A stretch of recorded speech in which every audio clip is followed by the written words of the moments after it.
Good morning, everyone. Welcome to our first STU meeting of 2022. Can you go to the next slide, please, Jay? So I'm sure we're all Zoom pros at this point, but just in case you need a refresher, we're going to go through some Zoom logistics.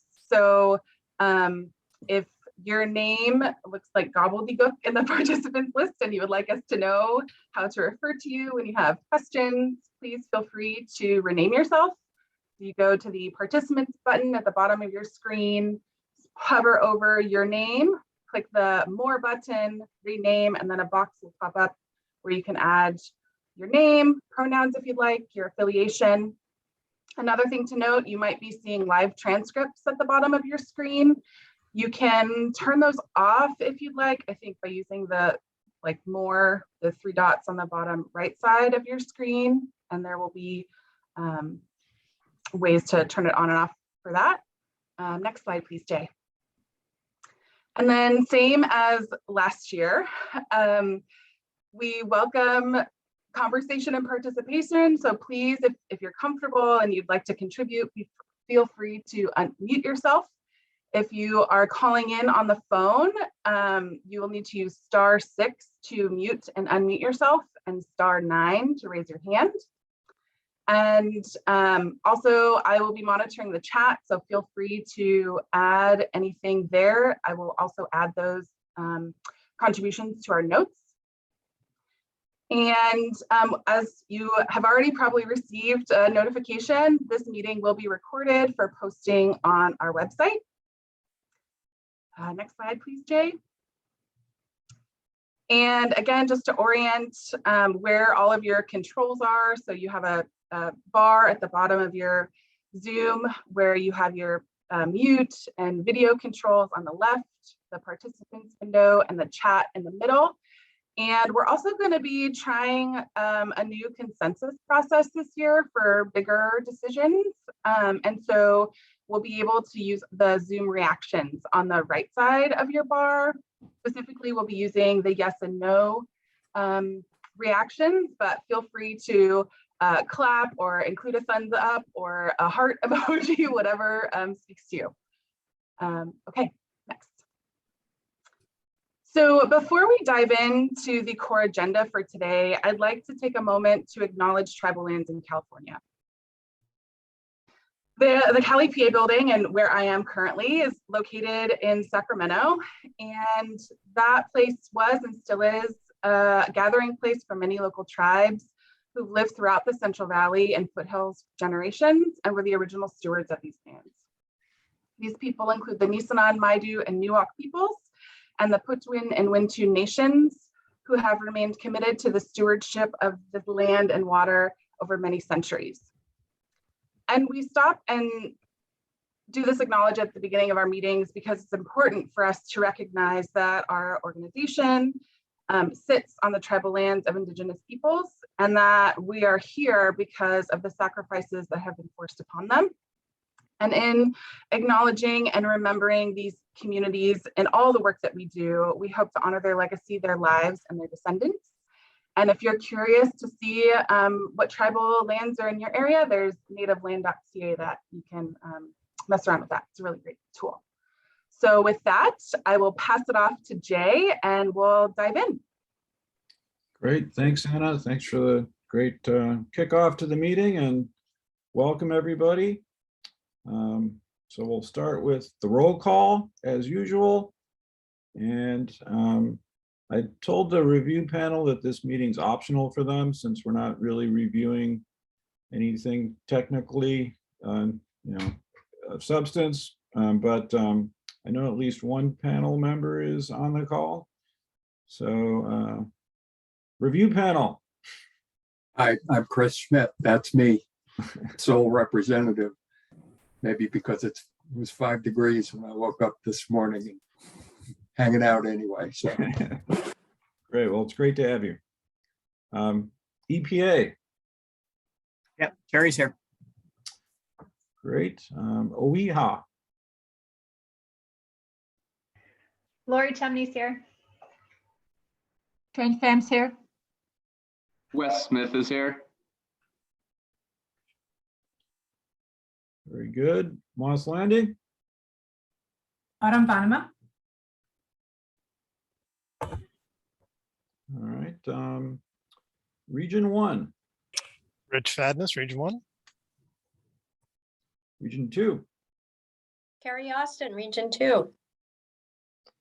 Region 3, Melissa Doherty, Region 3. and Region 4. I couldn't hear you very well. Oh, sorry, Emily Duncan. Oh, great. Region 4. Okay, Region 5, Jordan Hensley with Region 5. Region 6, Hi, Lori Screeb with Region 6. and Region 7.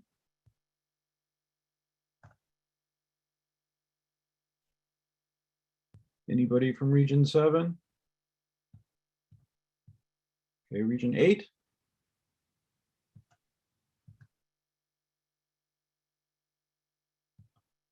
Region 8 going once, twice. Just making sure people aren't on mute. Region 9.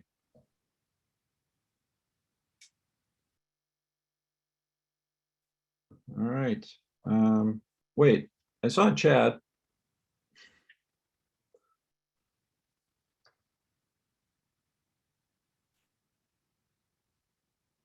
Do other people see Chad? I can't see everybody.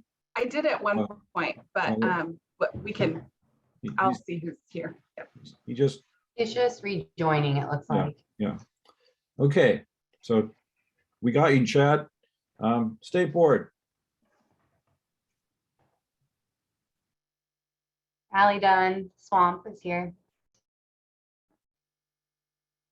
Jennifer Salisbury. Tessa Fodrit. Evan Burke.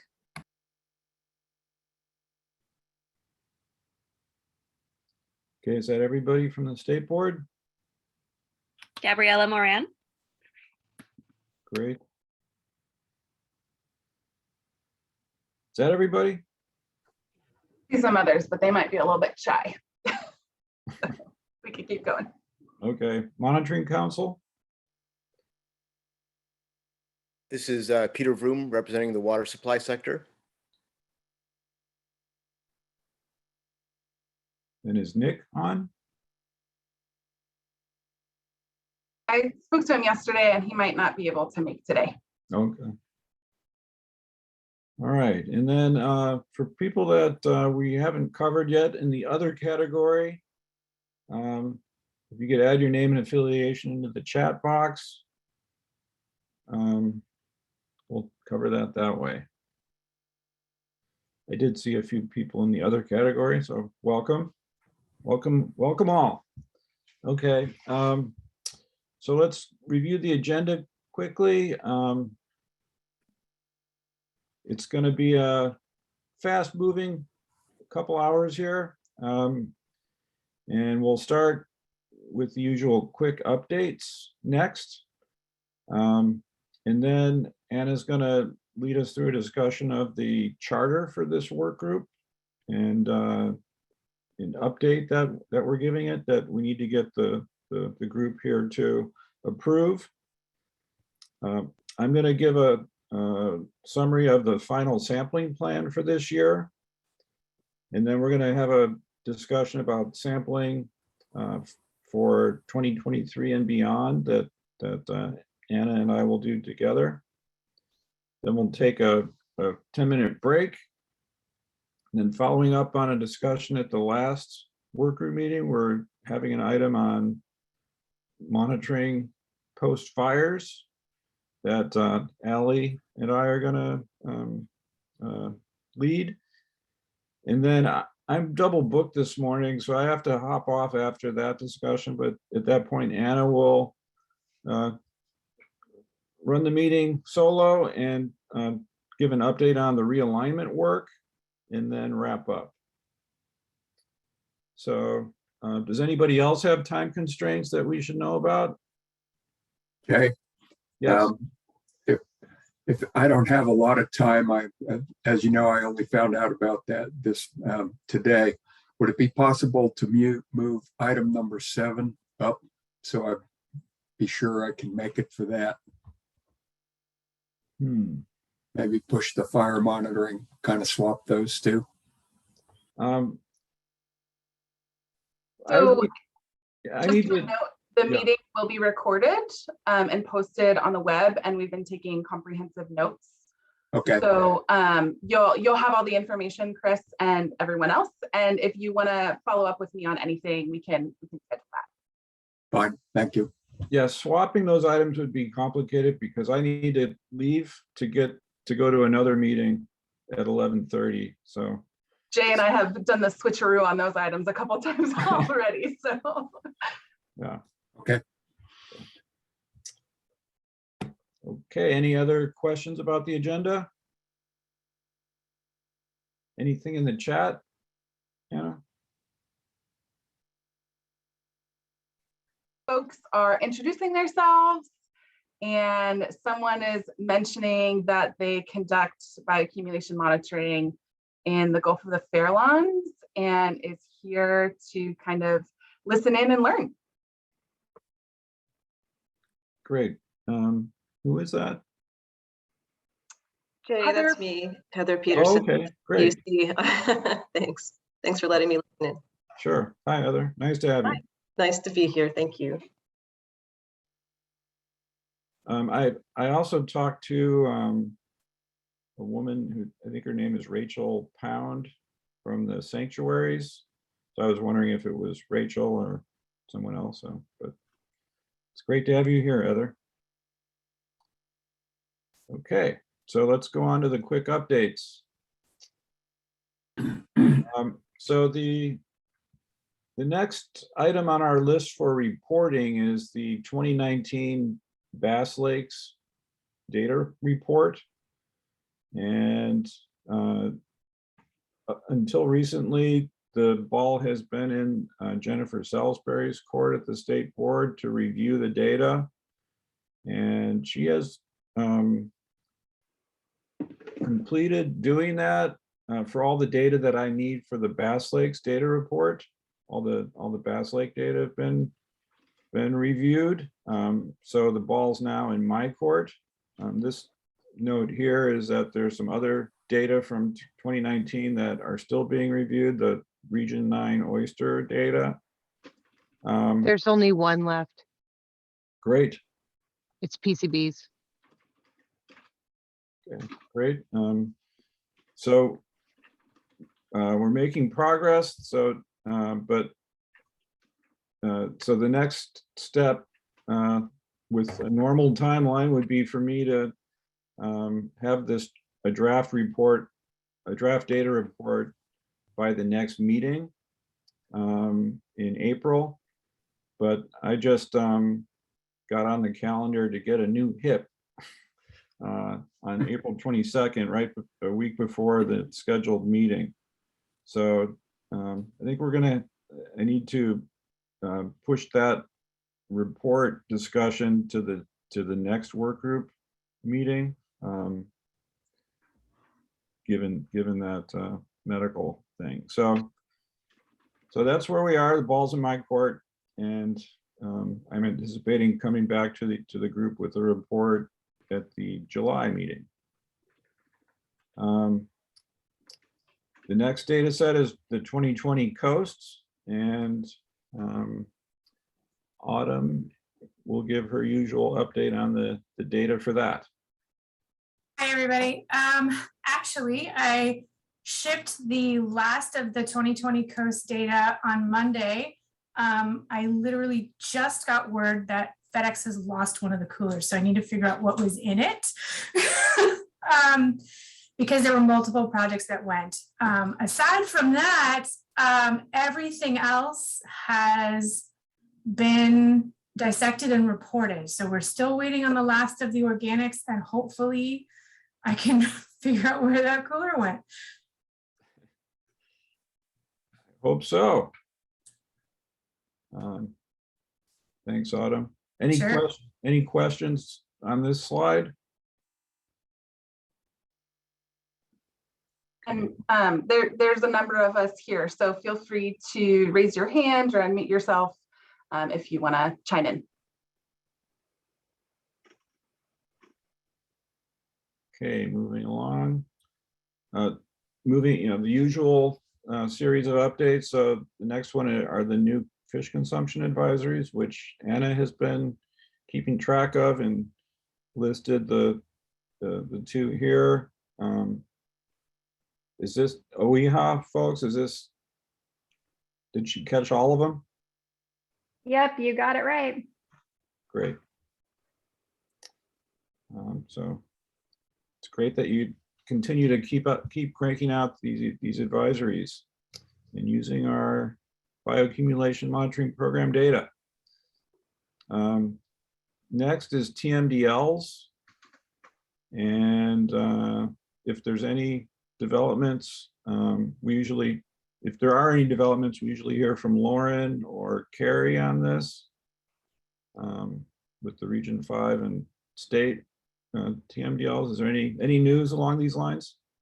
No news from Region 2.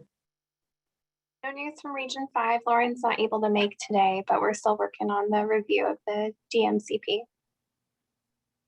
Great. Okay, next is Monitoring Council, and here we usually turn to Nick and usually do it without warning. And I thought about warning you yesterday, but Anna said, nah, he's used to not being warned. So I did end up warning him. Okay. You made me feel bad, Jay. Is that me? Let's Yeah. see. Updates. I had an idea yesterday, but now I forget. Let's see. Since the last time we met, the council briefed both the agency secretaries with some recommendations. We highlighted the realignment work that the STU is doing, which they were impressed with. The meeting was only 30 minutes, so it was tough to kind of establish solid next steps, but we are going to, I think, brief them again more on this AB 1066 work, which is about inland beach monitoring specific to public health and bacteria stuff. The next council meeting is February 24th. So an agenda will be coming out soon. I've been working with Jay and Anna about the timing that's appropriate for a more thorough update from the STU. And I think we're shooting for the August council meeting, if I'm not mistaken. So we're holding that time for kind of a good time to update on the realignment process and how that's going in Region 9 and stuff related to that. Otherwise, that's all the kind of immediate updates from the last time we've met. I'm happy to answer any questions if there are any. Thanks, Nick. Don't see any hands. Okay. Peter, you have anything to add to that?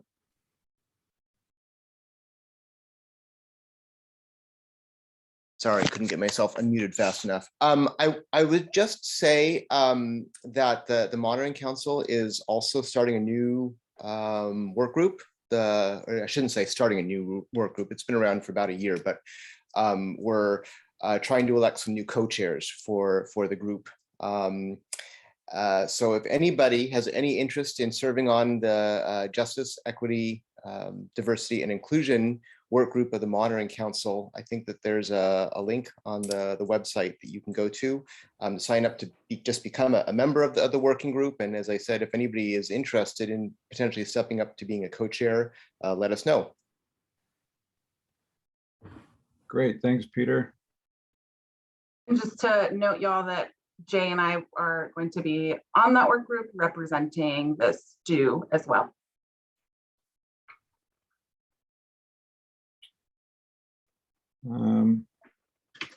Okay, so now we'll move on to other updates.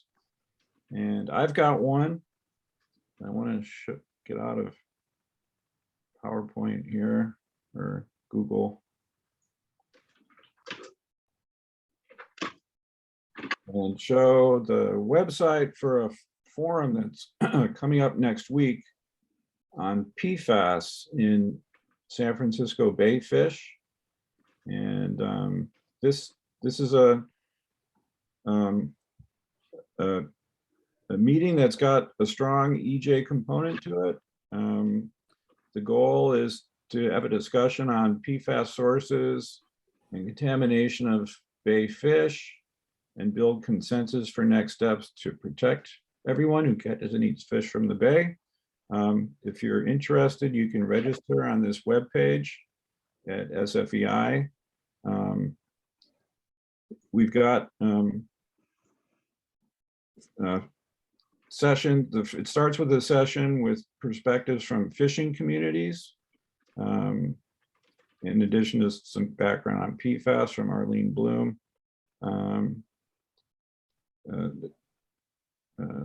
A few different African-American communities are going to be presenting in this session. There's a session 2 is on state and regional efforts on PFAS, looking at site investigations, PFAS and wastewater, and then the Region 2 Water Board perspective.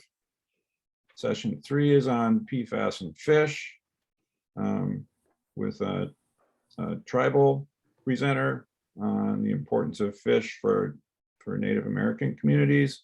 I'm going to summarize the PFAS data for fish in the bay. Wes from OEHA is going to talk about advisories. And we got someone from New Jersey who, where they've developed advisories to talk about their experience. And then Ray Tompkins is going to talk about exposure and susceptibility of communities that have high fishing rates of consumption, and in addition to exposure from other sources. And then at the end, we'll have a discussion, a broad discussion about potential next steps. So should be an interesting meeting, and thought some of you might be interested in knowing about it. And before we go to anyone else's updates, just to note that I added a link to the page that Jay is showing in the chat. So if you're interested and want to check it out more and register, there it is. Thanks, Anna.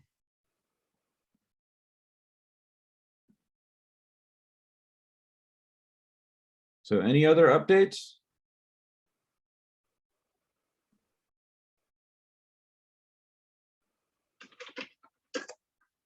All right. On to the next item, which is the STU charter update, and over to Anna.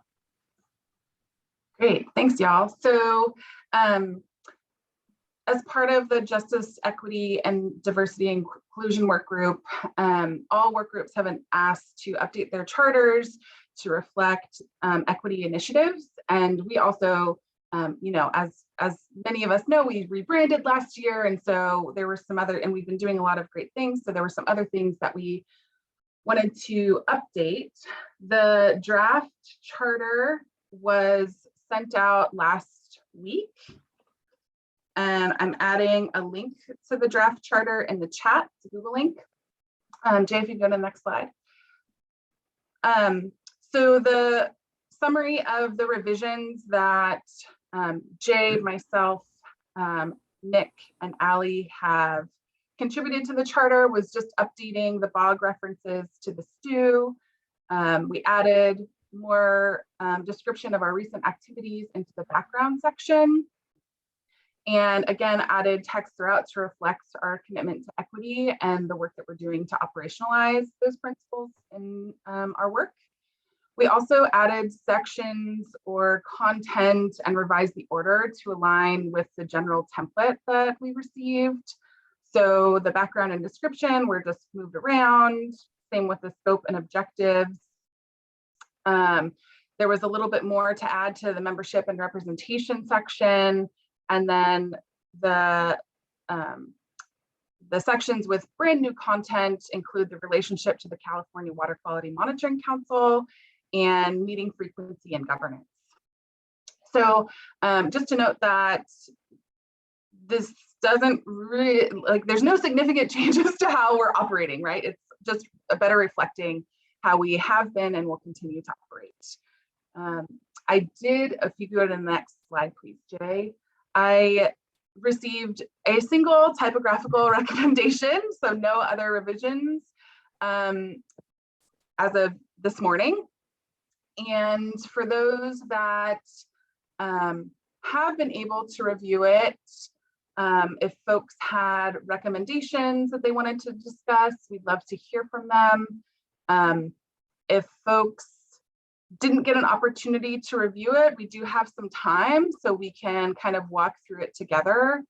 So maybe if you have recommendations, why don't you raise your hand? And if you want to review it together, maybe use a green yes check mark in the reactions. And I'll pause for a moment and let people do that, and then we can move forward.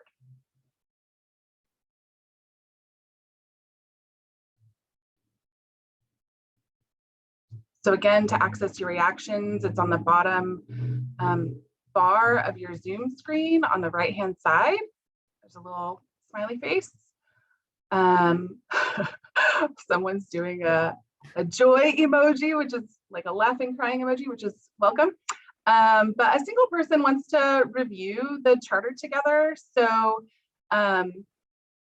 Jay, can you go to the draft charter, or folks can click the link and we can navigate together.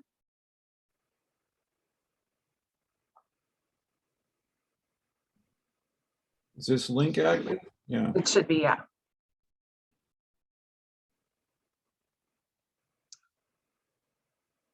So I don't want to spend a ton of time like wordsmithing and things like that, because the charter really hasn't changed too much. I see some folks are in there, which is great. So the mission and the background description, again, have remained the same, generally speaking. But with the background, I just added, a note that we rebranded, and that, yeah, I think that's the only new thing. There was a conversation or text in the old charter about the need for the work group, and so we just like shuffled that around, and again made some updates, but the core content is identical to the current existing charter, and links to both are also in the agenda, and I believe at the top of the charter in the comment. The scope and objectives, again, pretty much the same, just I believe reformatted slightly. The membership and representation is mostly the same, but there's a section on general membership responsibilities, and everything below that section, which I have noted in a comment, has been added to reflect and align with the other workgroup charters. But again, we're not, trying to sneak in language that all members are going to do 32 jumping jacks at every meeting or anything like that. It's just reflecting what y'all are already doing. And I included a comment that I compared our charter and everything below to the CC-Hab workgroup charter, just to make sure we're, aligning and in agreement with other council work groups. It, I guess, specifies a little bit more clearly what our co-chair responsibilities are. So what Jay and I are doing, monitoring council advisor responsibilities. If we decide we need to develop a subcommittee for some reason, it articulates what the responsibilities for the subcommittee are and that leadership. It more clearly articulates the relationship to the California Water Quality Monitoring Council, which we're a work group of that council.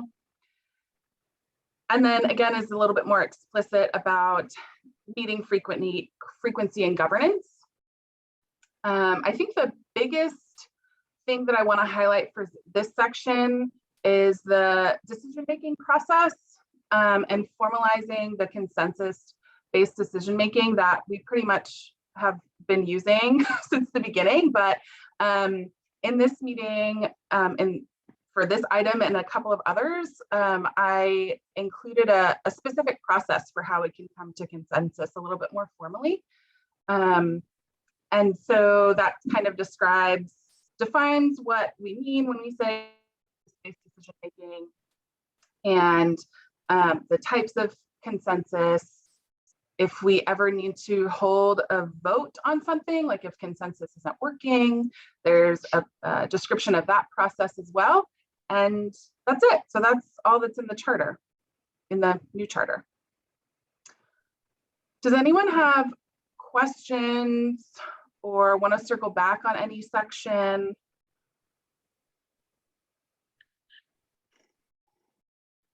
Concerns?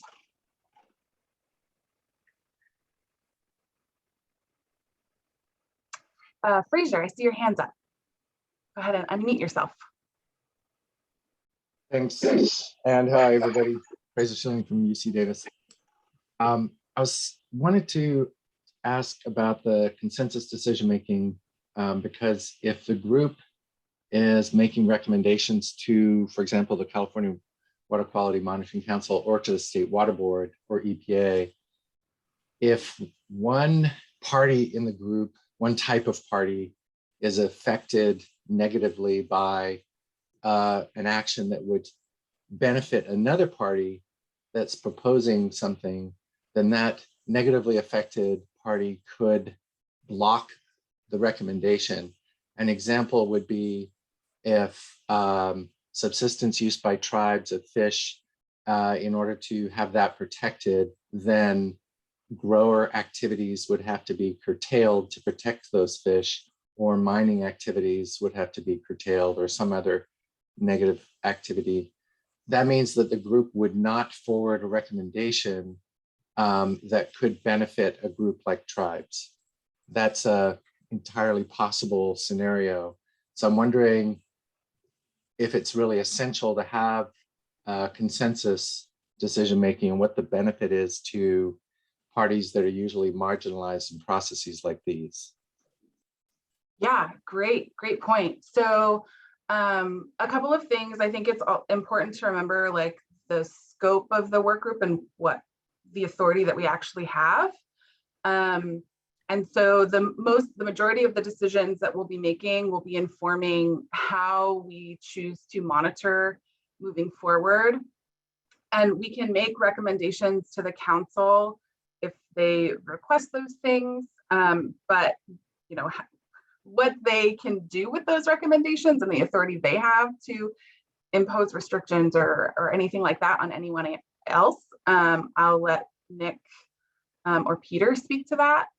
And I think, you bring up a great point that the consensus only reflects the people that are in the room, right? And this is one of the reasons why we're dedicating a significant portion of our funds to this realignment process that I'll give an update on later, and trying to pull those groups that have been, you said marginalized, right? Or historically excluded from many processes, ours and others. We want to bring to the conversation so that they have a voice and a say.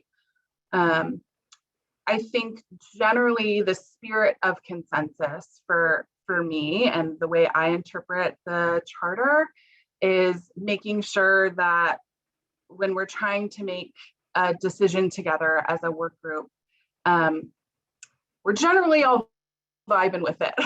we're all kind of going in the same path, and we make space for people to disagree and kind of talk through that. At the end of the day, however, Ali, feel free to chime in here. This work group is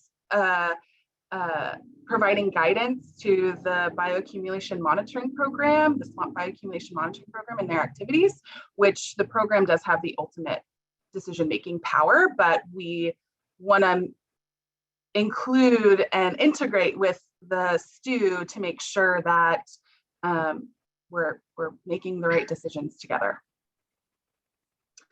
Jay or Ali, do you have anything else to add to that? Sure. No, I think you guys, you covered a lot of the main points. So I would just add, pretty sure it's a great point. And from our perspective, wearing swamp monitoring hat, our directive and authority is data generation. So we rely on the STU and the public and others to hear, like, where should we be going? What should we be monitoring for? So we can help support some of those decisions that you talked about to support beneficial uses.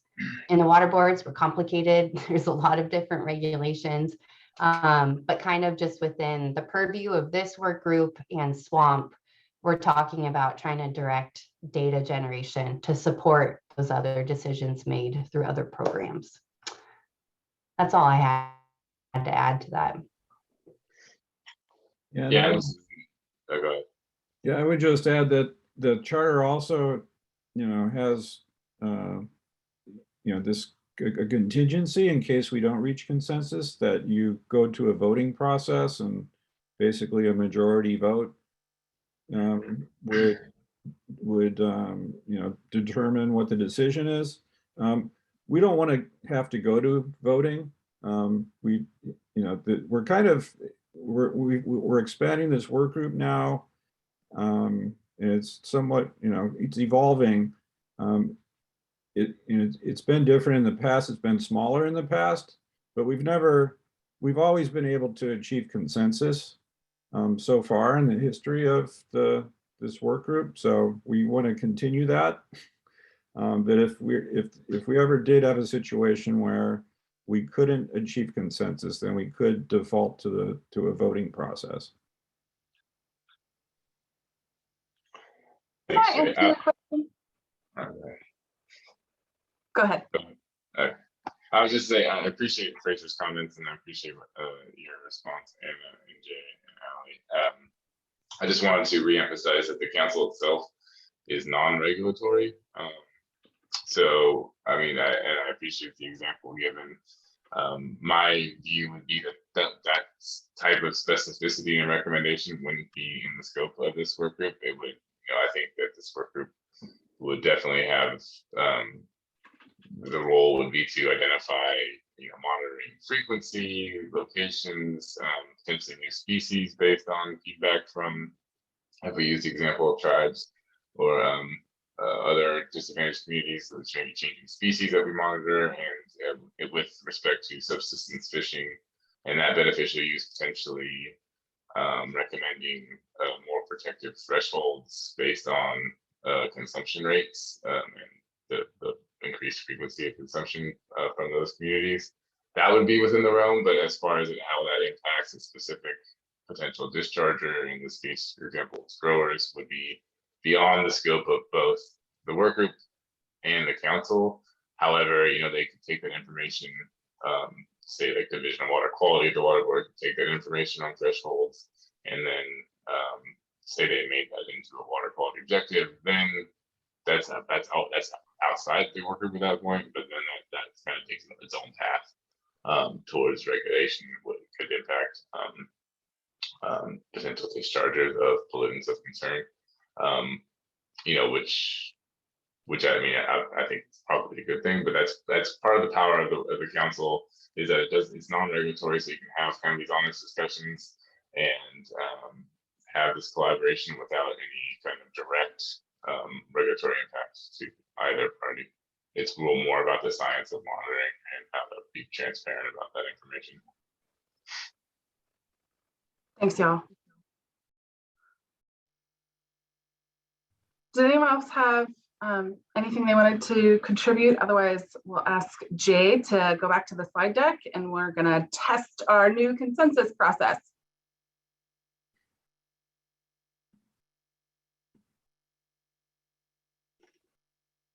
I don't see any hands. Okay, so so we're going to be using the Zoom reactions to kind of gather feedback.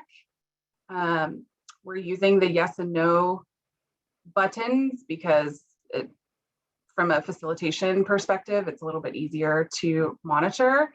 So even if you're shy, I would ask that you contribute to this process. Great. So if you could just go to advance one or two times, Jay, that would be great. So the proposal that's on that we're trying to come to consensus to is that the STU supports the adoption of the updated charter, including the revisions we went over together and agreed upon today. So advance one more time, Jay. Would anyone request an amendment to that proposal? And I'm gonna pause for a couple seconds.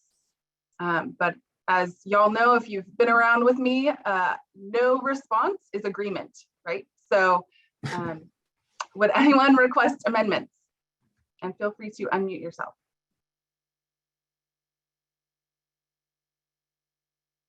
Okay, next, Jay. Does anyone wish to block this proposal? So yes and no buttons. I see a bunch of no's.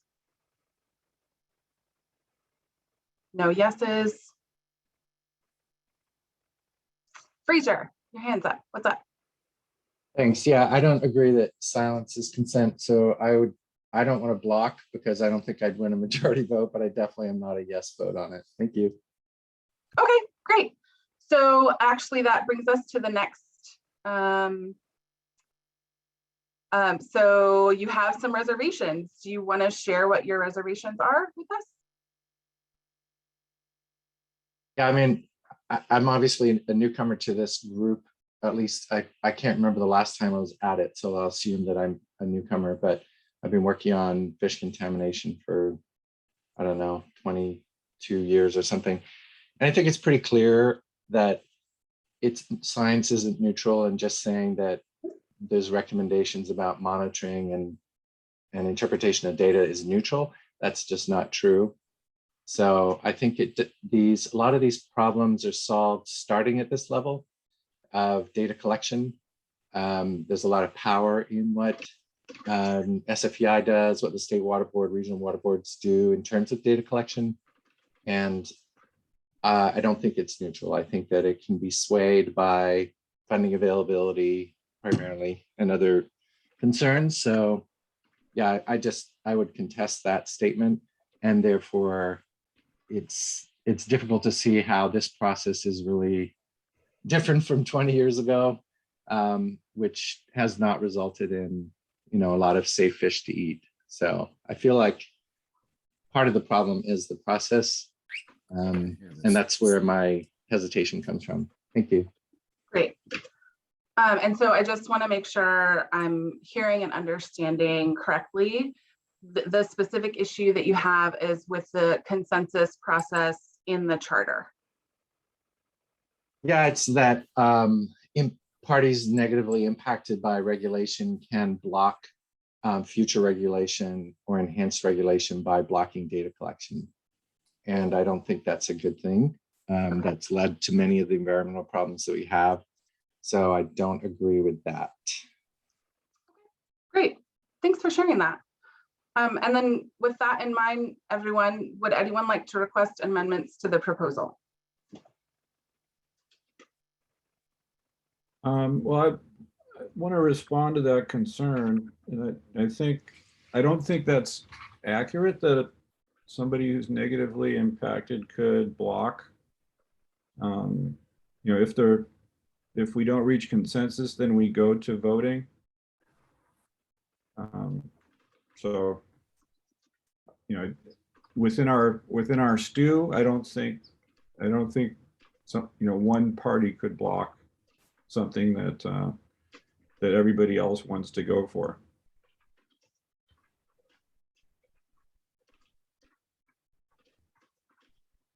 Great. Okay, so does anyone wish to block this proposal?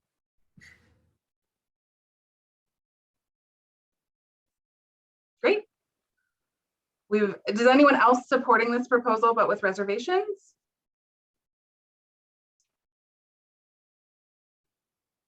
Okay, next, Jay. So here's where the arrows, the yes and no's, do we have consensus? So if you agree with the proposal to adopt the updated charter, please use your reactions to click the green yes check mark. If you do not want the STU to support, if you do not support adoption of the charter, please click the no. And there's almost 40 of us on the call, so I want to be sure we give some time for everyone to contribute. I see 14 responses.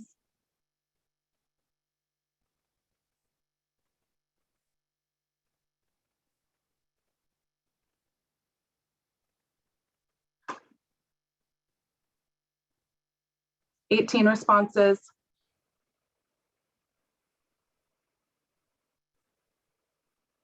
Someone wants us to hurry up. Okay, so the majority of people that have chosen to vote are in support of this proposal. So there's 17 yeses and 2 nos, which again, this is not a specific vote, but I take that to be consensus for the people that are choosing to contribute to the conversation.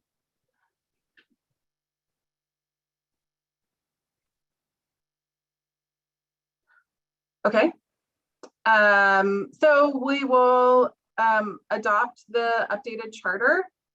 Again, I'm a firm believer that those types of documents should be living documents. So if someone wants to bring up an issue or suggest revisions at a future meeting, please let us know. We're happy to continue evolving as a group and making sure the charter reflects that evolution.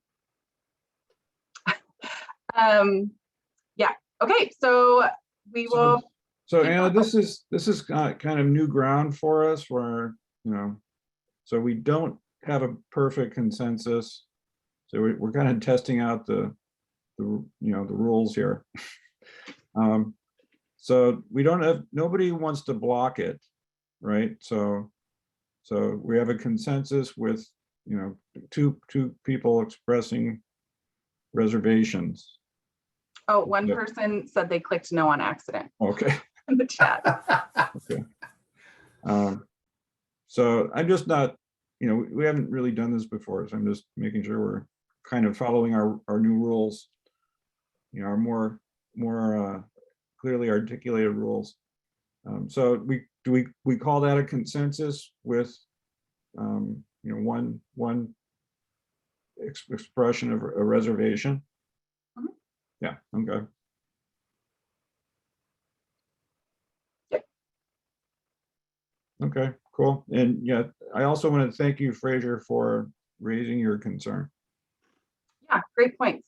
And that's, we want to hear all that. So thank y'all. Okay, so one quick question. I did not vote. This is my fight. Obviously, I'm just taking the big picture here.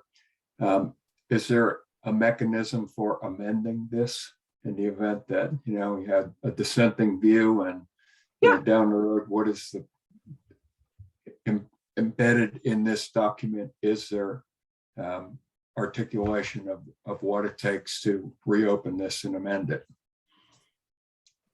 Yeah, so for the specifics of the charter, Nick has noted in the chat that they're easily updated and amended. So if someone would like to do an amendment, they just need to let Jay or myself know, and we can bring that to an upcoming meeting and discuss that. I missed that, and I had not seen the document previously. Thank you.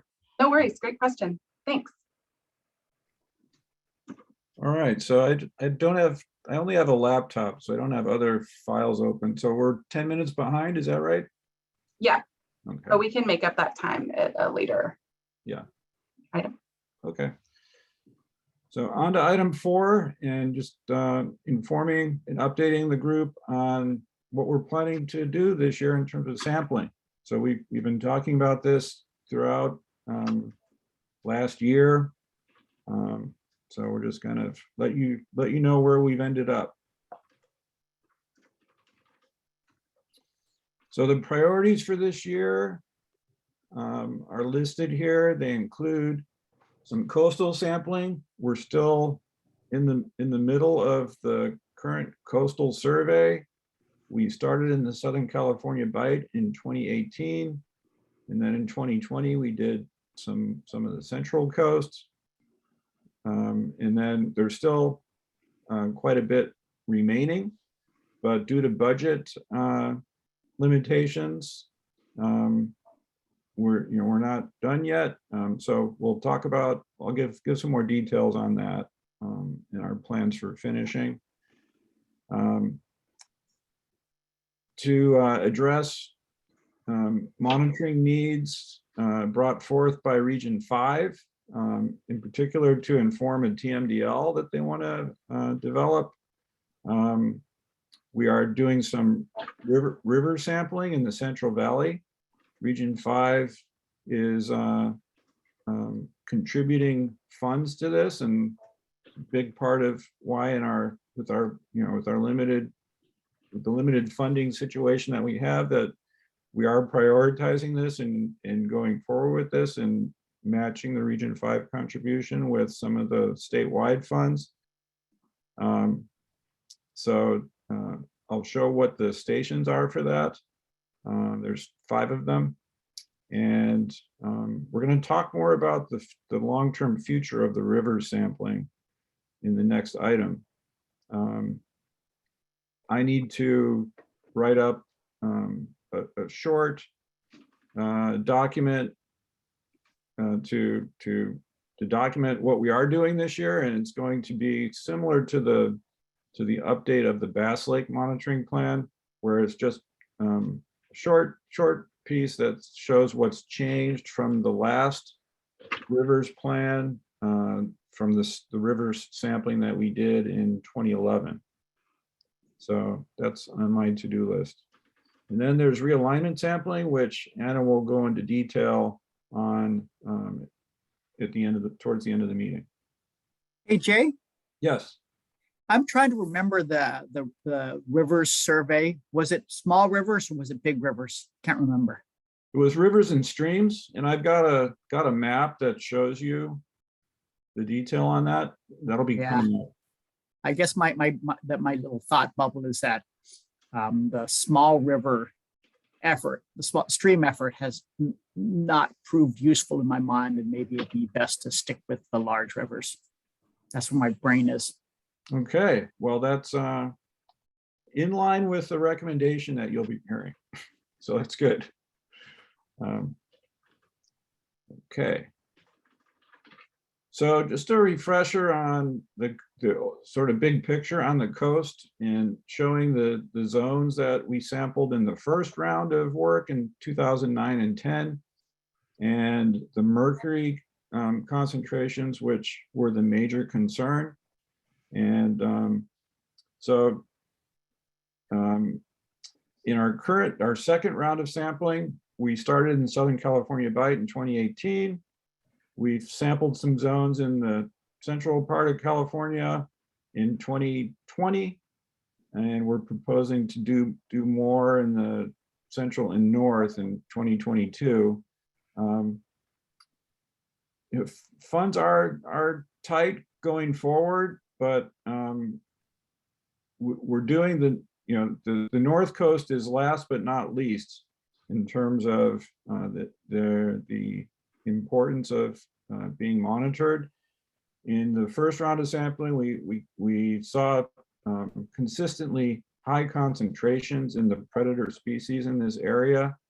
There's more so than we saw in the Bight or in Central California. All these red dots, and the main reason is that there are fish in these areas, rockfish, that are long-lived predators and accumulate high levels, even though there aren't known elevated sources. It's a kind of, there aren't urban sources of mercury in that area, or industrial. It's mainly a matter of the life history of the species that we monitor there, but those are the species that people catch and eat. So it's important to characterize these concentrations and to This is something that wasn't clearly known before we did this first survey. And coming back to confirm and see if anything that's changed with that, I think will be really valuable. So we're on a path towards completing what we're doing with round 2, working up towards this area with the highest level of exposure. So again, for the second round, 2018 was the Southern California bite. In 2020, we did 12 zones. And I just pulled this out of the cruise report for 2020. That's why it's got these, this table of contents format. But it was the easiest thing to grab to show the stations that we did sample in 2020. And also just for me to note that if you are interested in more information, there is a cruise report that you could look at and see exactly what we got at each of these in each of these zones. Moss Landing does a great job of documenting their sampling in these cruise reports. It's a great resource for anybody who wants more information on that type of information. Okay, so that's setting the stage for what we're doing this year. And this table shows the remaining zones that haven't been sampled yet. It's going from south to north. Little counterintuitive, but there's one of the zones in Monterey was not sampled yet, and then going on up towards the north. The budget that we have available this year, including the rivers, we're including the river sampling, and the 40,000 from Region 5 covers a little less than half of the cost of that. So the statewide program budget is covering the rest, and that leaves enough funds to cover around 8 more zones. So we're basically planning to just proceed, continue north in covering zones, and then we won't finish in 2022. There will be still some remaining zones, and so we would need to finish that in 2024. In 2023, we're doing the 5th round of Bass Lake monitoring and planning to, that will complete the full cycle of Bass Lake monitoring, the 5 panels. So that the budget in 2023 will be used up by that effort. So we're going to need another year to finish the coastal zones. So there are some questions if anybody's got quick feedback on, I'd be interested in hearing that. There are some questions about particular zones. Some of these we attempted to sample or got sort of partial sampling in 2020. So like Carmel Coast, Pacifica Coast, Carmel, we got 3 species. They were collected by another group. Pacifica, the weather was not favorable, so we only got 2 species. We only got 2 species in Bodega Harbor, and then Crescent City Harbor is on our list, but we didn't get fish there in 2009. So that there's a question about whether we should attempt to collect there. It looks like Terry has his hand raised. Yes, Terry. So I think it's okay, catching up the blues, and since you're going to be up in Crescent City anyway, it seems like it's fairly easy to get Crescent City Harbor, which would be sort of useful. My initial question is, this was supposed to take 2 years, and it's taken 3 years, and now it's taken 4 years. I'm just trying to understand, is it a budget issue? Is it a time issue? What's going on? Because I know we did it in 2010, and it took 2 years. Right. It's a budget issue, Terry. All right. Yeah, there's sort of a broader budget issue. Yeah, and I'm glad. I'm going to turn it over to Autumn in a second, who's our budget master. there's the broader budget issue is that the funds for the bioaccumulation program have gone down over the years, and we're still kind of trying to do, follow sort of our old design where we, especially in the freshwater areas where we want to obtain data that OEHA needs for advisories and consider that to be a priority. So we add on to our species list for a lot of locations, and that costs money.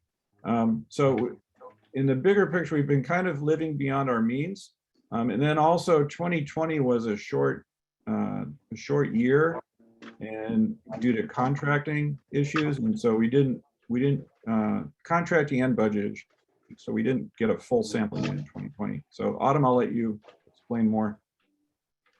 Okay, first I just wanted to address Terry's comment about Crescent City Harbor. One of the reasons we don't collect fish there is because there's not a resident population. They come in and they feed and then they leave. And so I know that when we sampled there in 2009, they spent days and days and days and did not get anything in their nets. So, it's not cheap to sample. I know we're already there nearby for Crescent City Coast, but it's a matter of several days of effort with nothing to show for it. So in terms of bang for your buck for the program, that may not be a good option, which I think is why we're recommending that perhaps we don't try it in this next panel. Those species, again, because they're not resident, they are found, you get maybe not that specific species, but you do find fish that would be in that harbor from the other locations that we're sampling. So it might be something to consider seriously dropping. And then Jay, what did you want me to address in terms of the budgetary constraints? Maybe just anything more on 2020 and why we had a more limited effort there. Okay, well, 2020, as we all know, was a weird year. Yeah. And on top of the normal weird for everybody else, I put normal in air quotes. Jay was right, the contract did not start until July. So we only had half of a field season. Some of the funds that we normally had, so the bioaccumulation overall gets a set amount of dollars, but things get pulled for various different projects that we're doing within the overall program. And the state board has identified that specifically tribal subsistence fishing is really important, and that's where some of the money has gone to realignment. And I think that's really important. And so, we are working with less money than we started with way back all of those years ago. And of course, costs increase, and that depends on a number of things. So overall, as Jay said, we've been living beyond our means, and I've been making it work. And it really helps when, a lot of different regions chip in. So usually when we do stuff down in the lower part of the state, Region 9 and Region 4 and Region 8 chip in a lot. That helps us get extra samples. Up in the region, up in the central area, we get assistance from the Bay RMP.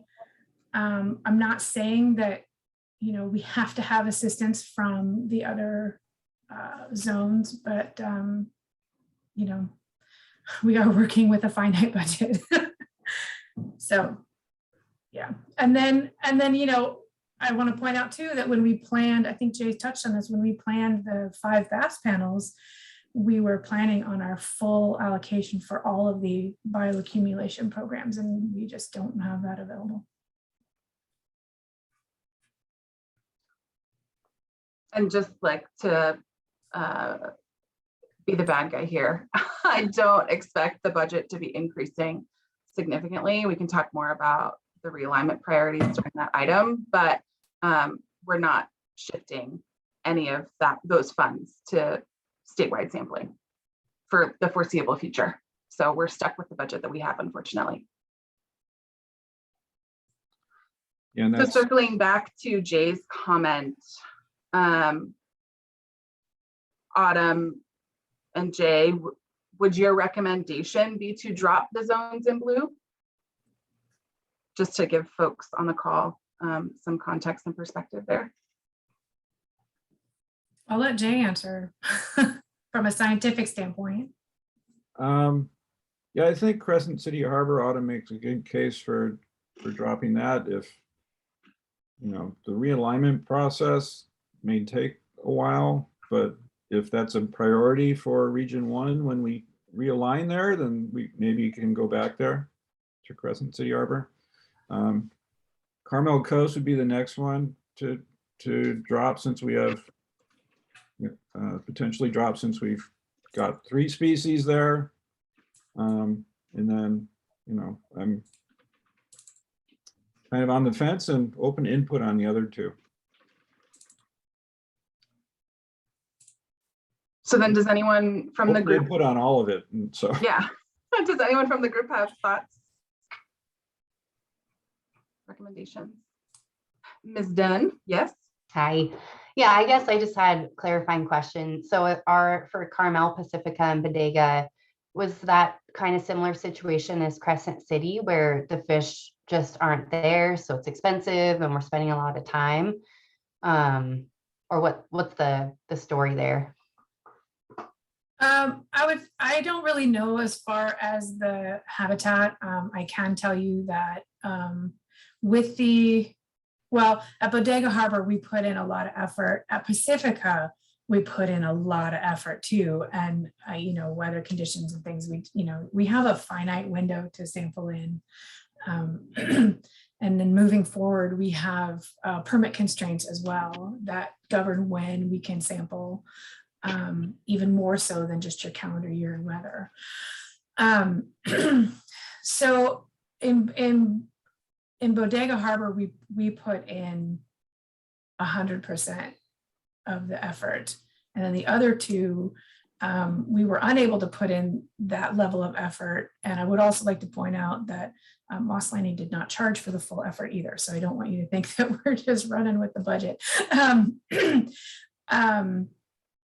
Yeah, at Carmel, we were originally planning to go back and dive because in the first round, we had a lot of success doing that.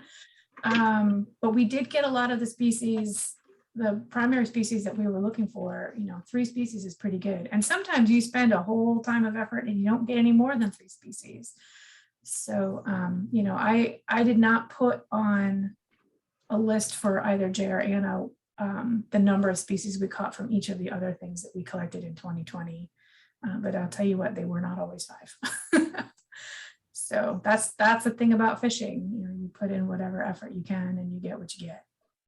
So looking at I was looking at the cruise report for Pacifica. It sounded like, you know, the weather was just not allowing the crew to get out there, you know, effectively. So maybe that one's one to keep it and try to, you know, if we can hit better weather. But the other ones seem like there was effort put in and we just didn't get our targets. Mm-hmm. I think for the sake of time, we should probably move on pretty shortly. Terry, yeah. Yeah, I'm just curious about the Farallons. I guess that it's, you know, going to be cool to go out there, but if you have to hire a boat, help me understand the rationale for why that is not blue. Yeah, the Farallons, you know, they're an interesting data point from a mercury perspective. You know, they're, you know, 20 miles off the coast, but we got I think it was rockfish there, and saw, you know, we even saw mercury there. So it's kind of informative in terms of the pathways of mercury entering food webs on the coast. You know, even in a remote area like that, you know, there is mercury in the food web. So okay, that's the rationale. Okay, thanks. Okay. Yes. Is there any difference, or what's the distribution of fishing effort at these sites? For, okay, so the Farallons are way offshore, but do people, you know, go out on party boats and fish there regularly? And my same question would, I'd point to a place like Crescent City Harbor or some of these other places. How does the fishing effort there and potential exposure compared to the rest of the sites? Does that factor in at any point? It's definitely was a factor in how we set up the zones there. We kind of divided them, distributed them to go along with fishing effort. It's been a while since I saw information on fishing effort at the Farallon, so I think it's not as high out there, but there is some, but it is just an area of interest in terms of mercury pathways. So does anyone have any objections on proceeding from south to north?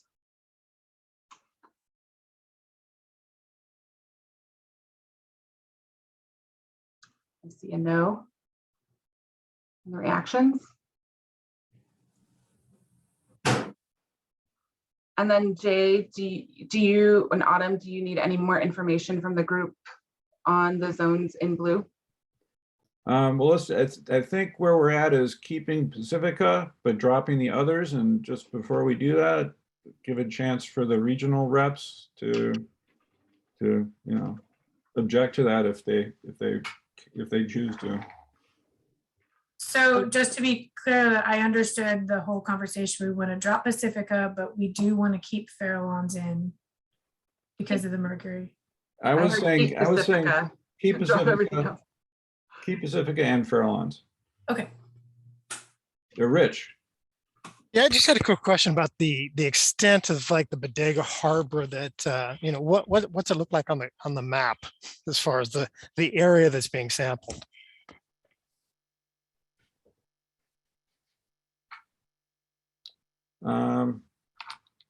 In the break, I'll pull up the cruise report. Okay, that'd be great. Yeah. Thank you, Jay. Okay. All right. So I think that's our plan. Great. Okay, and then I'm just going to quickly list these. You can see the slides. You have access to the slides, but these are the stations that Region 5 has prioritized for sampling and that we're planning on sampling. Okay. So on to item 5. So we kind of set this up well with some of the discussion in the last item. And so we just want to think about 2023 and beyond. And we want to get, inform the group, get feedback. And then we need a decision on the priority of future river sampling, which Terry helped set up. So Terry, here's the map that I was talking about, the summary of mercury data from the first round, the first statewide river survey in 2011. And we sampled 63 locations. The stations in the valley, on the valley floor, were the ones that had, in general, predator species with higher levels of mercury. At the higher elevation locations, we got a lot of trout, like we did for the lakes at higher elevations, and they generally have lower levels of mercury. There were some areas where we got, some of these into this orange category of between 0.22 and 0.44. Nothing in the red, which is above 0.44.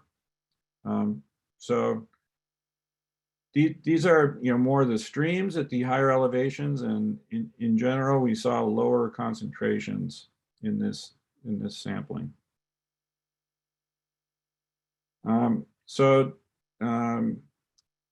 This is a table that if you're not new to the group, that you've seen before, that summarizes our long-term plan and but what we've done in the past and what our plans are going forward. So I'm just going to go over this super quickly. So we're in the middle of this coast sampling. We did a couple of zones in 2019 in addition to 2018 and 20. I didn't mention in 2019 before. It was a very small piece. 2022, we're planning on this. You know, we earlier, like a couple of meetings ago, we thought we would potentially be able to finish the coast in 2022. But now that we've worked through the budget and have more information, we, you know, that it's not feasible to do that. So we're going to need to push this into 2024. There's my exciting animation. So we're we're modifying the table. And so the question is, we were thinking of revisiting the rivers in a bigger way in 2024, but that's the question that we want to decide on today. So here's a slide that we showed last time that shows our plans for 2023 and beyond. And so, as I mentioned earlier, we want to finish the last Bass Lakes panel in 2023, and we want to continue what we've been doing and include the OER add-ons to address those information gaps and be consistent with what we've done. Then we'll have completed the whole group of 190 Bass Lakes across the state, and we'll be in a position to do a write-up and an assessment of what we do with that effort going forward. Then 2024, well, let me just say, there were some things on here that I crossed out because we won't be finished with the coast in 2022. So we want to do a report on that effort when we've completed the whole coast. But since we're not finishing in 2022, this is going to get pushed out a couple of years. So 2024 will complete the sampling of the coast, do this report on the Bass Lakes, and then possibly do realignment sampling.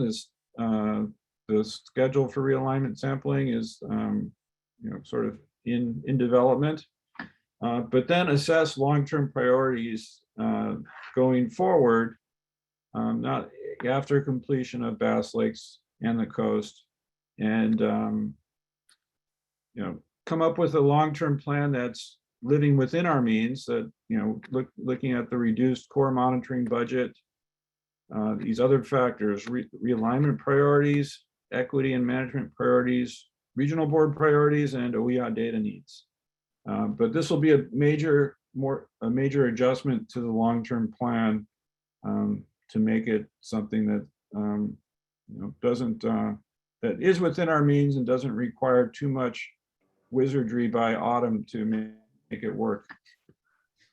Although we appreciate her wizardry skills. Terry, take it away.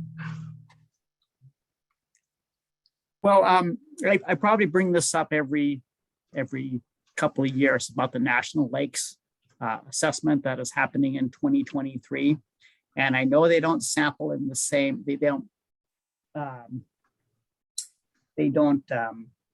look at fish a little bit differently, but it seems like there might be opportunities in the future to use the boat time and the effort to catch more fish, and to look at them at the way that you do in the stew. So anyway, it's just something to think about, right? It's effort that's going to happen anyway. So just a correction from Billy in the chat. I think, chime in if I'm interpreting this 2022, incorrectly. yeah, 2022, okay. yeah, not Yeah. 2023. Yeah. Thanks, Billy. So noted. Any thoughts about that, about how to use that effort? Yeah, so I'll chime in here first, and then Jay and Allie and Autumn can jump in. We did think about how we could align and partner with the National Lakes Assessment in 2022. And I don't think there were just enough components of alignment for us to contribute funds or jump in on that. Yeah, I was there when you guys talked about it. And the question back then is, what is the overlap between the Bass Lakes and the National Lakes Assessment? And the overlap is low. But I'm just saying that it's a level of effort that you can incorporate into your long-term fish planning. And, maybe it's answering a different question, not just, what's happening at our selected bass lakes, but what's happening to the lakes across the state of California in a probabilistic manner. And again, I don't think it's going to cost that much more to, sample fish in a different way and as an add-on. Mhm. Yeah, I think that should be part of the reassessment of the long-term plan. I think you make a good point.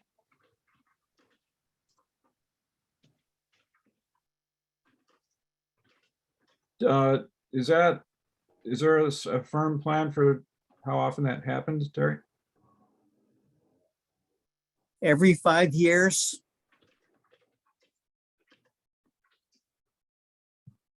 Great. Okay, so you got that right, Anna? In the notes. All right. Okay, so now over to you to talk about rivers. Awesome. Yeah, thanks, y'all. So as we've kind of been alluding to throughout our conversations today, we've got a limited budget, and that means we need to make hard decisions together. So for some context, rivers are scheduled to be sampled currently by the program through advice from the STU once every 10 years, so not that frequently. With the Delta RMP and the Region 5 effort in 2022, most of the river stations with the highest concentrations are being monitored relatively soon. And again, budgets are real, they're not fun, but we need to live within our means, and we haven't been. And so here we go. Next slide, please. So the Bioaccumulation Monitoring Program recommends that we deprioritize regular river sampling for the foreseeable future, unless regions or other partners, which we're trying to find through the realignment process, are able to contribute substantial funds and resources towards river monitoring and analysis, or a regional realignment advisory committee indicates that river sampling is an essential priority for that region. So, we could sample rivers during the realignment sampling process if the advisory committee says that's important to them. Or we find a money tree and receive a significant increase in funding. So our recommendation is not to take rivers off the table forever and ever, but for a little while, unless these things happen. One or more of these things happen. So next slide, please. So through the consensus process that we'll go through in a second, adopting the proposal would mean that we'll be better able to rebalance our budget and focus on monitoring in the other water bodies that we sample more regularly, we'll be able to sample them more efficiently and effectively moving forward. It is important to note, though, we kind of have mentally reserved some river sampling in our mind, funding for that in our minds. That the funding that we've mentally reserved will not be used for new sampling projects or to expand the lake or coastal sampling in any way. But will be used to support existing priorities so we can meet our original objectives. Before we move forward, are there any questions on the proposal?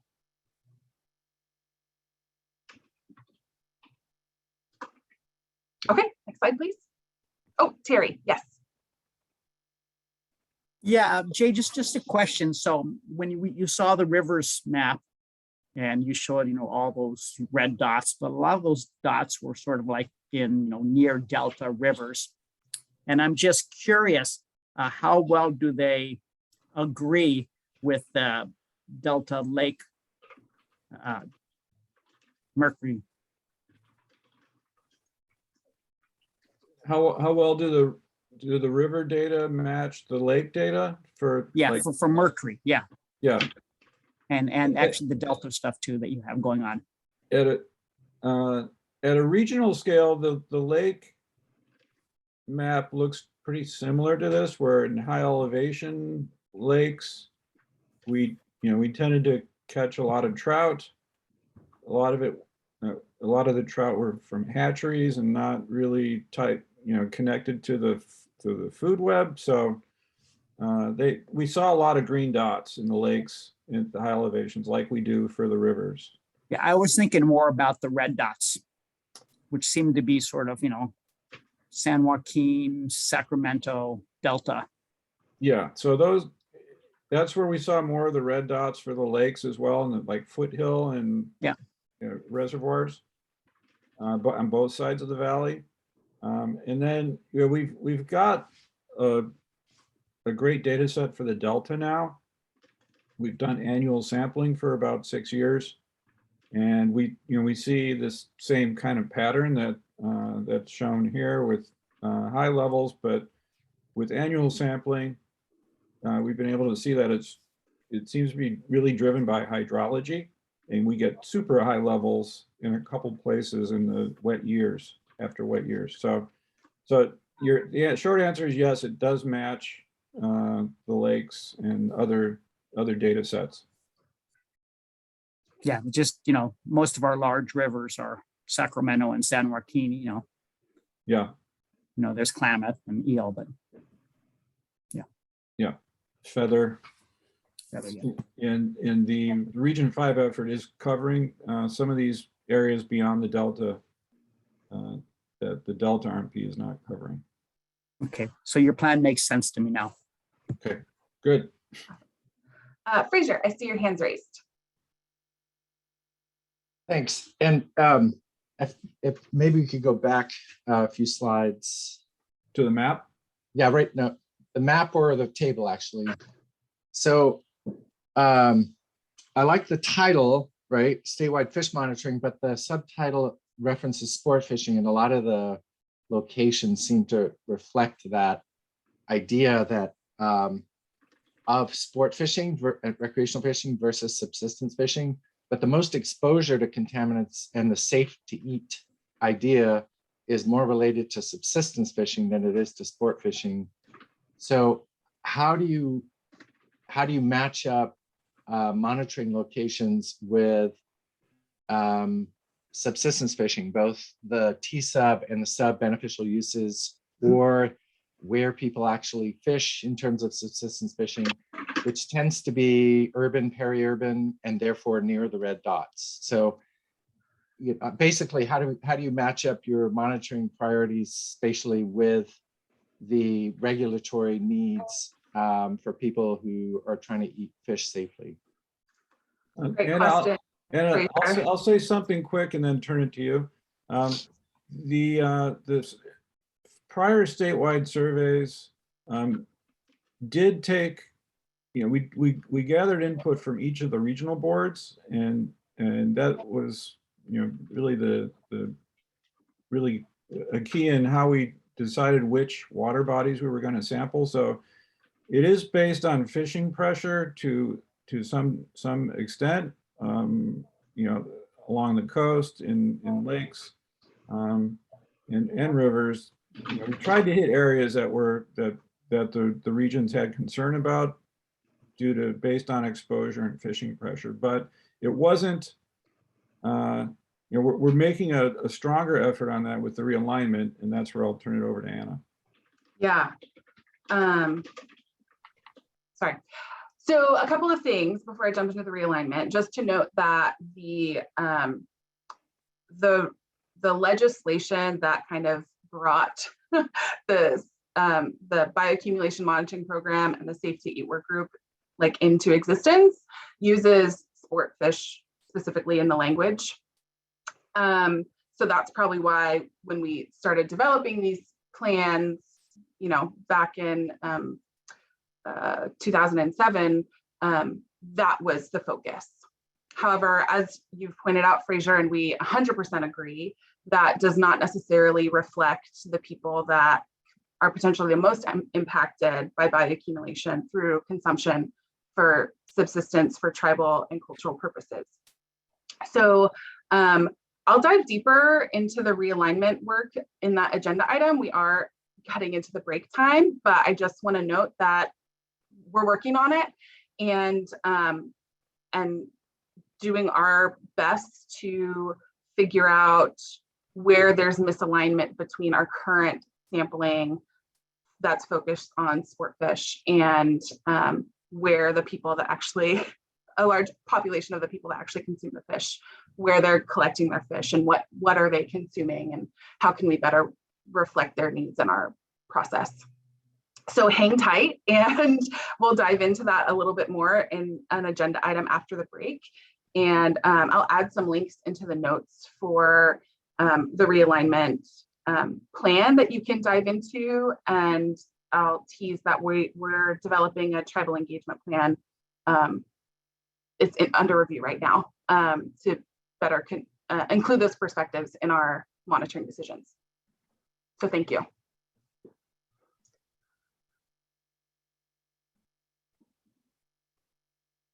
So, oh yeah, the proposal. Thanks, Jay. So the proposal essentially is to deprioritize river sampling for the foreseeable future, unless one or more of these exceptions arise. And so if you go to the next slide, and we'll try and do the consensus process relatively quickly so we can enjoy our. Again, the reactions button to use your yes and no indicators. So we'll just kind of walk through the questions again. So next, Jay. So the proposal for consensus is that the STU supports deprioritizing regular river sample with those exceptions that we mentioned. So next, would anyone request an amendment to that proposal? I'm seeing some no's and one yes, check mark. Whoever you are, what would you like to propose? So this is Fraser, sorry. No worries. This will be my role. I don't support the proposal. I think the group should actually propose the opposite and support prioritizing regular river sampling throughout the state where subsistence fishing by tribes or communities, marginalized communities, are fishing more. Basically, I mean, that would make sense. And I don't know if that should be an amendment to the proposal because it's the opposite flavor of the current proposal. Yeah. If the group is to be independent from the state water board management's funding decisions and make recommendations, then I think it should make the recommendations based on science and public interest and not how the governor's budget has made budget choices. Yeah, so Jay, can you go back to the slide with the exceptions? So I think that's a great point, Fraser, and the prioritizing of river sampling would happen through our realignment process right now, which is where we're dedicating 3 years with focused conversations with tribes and community groups that have particular interest in subsistence consumption. And so if those folks on that realignment advisory committee in a region indicate that they would like river sampled in their region, then we would sample those locations. That is separate from our regular statewide rivers sampling at this point. And again, the reason why we're bringing this proposal to the group is because we can't afford to do everything that we want. So essentially, if this isn't cut, something else will be, unfortunately. Does that provide some clarity? It might not change your position on your whether or not you support the proposal, but does that clear things up a little bit? Yeah, no, I'm pretty clear on how things work in the state related to water regulation, but devolving or putting the decision down at the regional board level doesn't solve the problem, because the regional board process, say, for example, Region 5, is potentially even more politically problematic than the state water board process. And so I'm going back to an earlier statement that this is a data and science group, and therefore the group should recommend scientific priorities related to public interest, science and monitoring. And even if those are contrary to the political decisions at the state level, if the group makes political decisions, then it's not a data and science group. I mean, I think SFEI should get a double or triple the budget to do more fish tissue monitoring. I think that it's completely inadequate to the regulatory requirements. So the group, I think, should make that recommendation. Yeah, I can chime in here. I hear you, Fraser, 100%. I think, you know, as Anna and Jay and others have already mentioned, we've made lots of requests to get additional funding for this program and are continuing to do that. You know, I think another way of saying this is rather than just kind of sticking with our old plan where we would go out on this regular schedule of lakes, rivers, coast, etc. We are trying to listen to those regional needs a little bit better, both from the water board and also from subsistence fishers, etc. and community. So I think we are doing kind of what you are suggesting here, and this slide gets at that. So we're not saying we're not going to do rivers ever again, but rather than just do like our default mode, we're going out to rivers in 2024 or whatever year we had, I forget. We want to listen to both regions and community. And if there's an interest, 100% we're there and we will help support that. But you know, we're not in default mode anymore. We are truly in listening mode and trying to provide that data and information that you mentioned to help support those decisions that are being made by regions and the state water board. Yeah, and this is a lot to take in, and we don't have to make this decision today. So I'm actually going to propose that we push this to the April meeting because I think breaks and self-care is important, and I want to get people on the break before we move to our next item. So we will push this to continue this conversation and push this decision to the April 27th meeting, and we'll circle back then. So I think, Jay, if you keep skipping through a couple slides, you'll get to the break. One thing, just one comment. I like that idea. And Fraser, I think you may not be familiar with the realignment that we keep talking about, and maybe hearing more about that. You know, I think you'll like it because it's basically exactly what you're talking about. At least it's attempting to do exactly what you're talking about. So after you hear about that, you can be more informed about how this other default monitoring fits in. Yeah. That's good. Thanks. Awesome.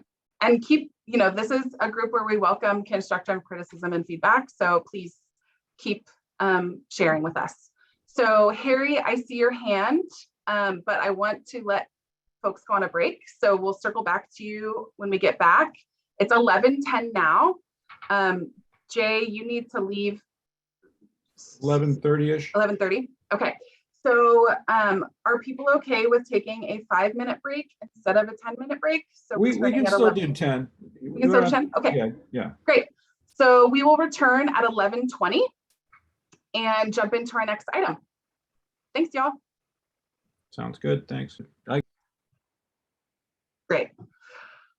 Well, Jay, hopefully you can help me capture Harry's comments in the notes. Yeah. Those won't be in the recording. Sorry about that, Harry. And just to comment on Harry's, what he said is, I think, absolutely correct from a statewide perspective, but from a local tribal perspective, it's a different matter. So just sort of bridge the two thoughts. Perfect. Thanks, y'all. Okay. Let's switch gears here and circle back to the conversation we started at our October 2021 STU meeting, which feels like so long ago. But folks on the call expressed interest in exploring the extent to which the Safety Workgroup and the Bioaccumulation Monitoring Program should conduct post-fire monitoring. And so this item is following up on that conversation, and hopefully we'll get some clarity on how to move forward. So Allie, take it away and let me know when you want me to advance your slides. Okay, awesome. Thanks, Anna. So I just wanted to provide a little bit of background for the bioassessment program and some of the post-fire monitoring that's happening there and that has happened. So we are currently doing some post-fire monitoring this year and have been doing post-fire monitoring for the last several years. This funding in particular it's funded by EPA through a FEMA disaster relief grant that we received. And it's for about 5 different fires throughout the state that all occurred in 2018. And these fires were designated as by FEMA as disaster emergencies. So we've got about 4 or 5 sites at each of those locations or fire locations.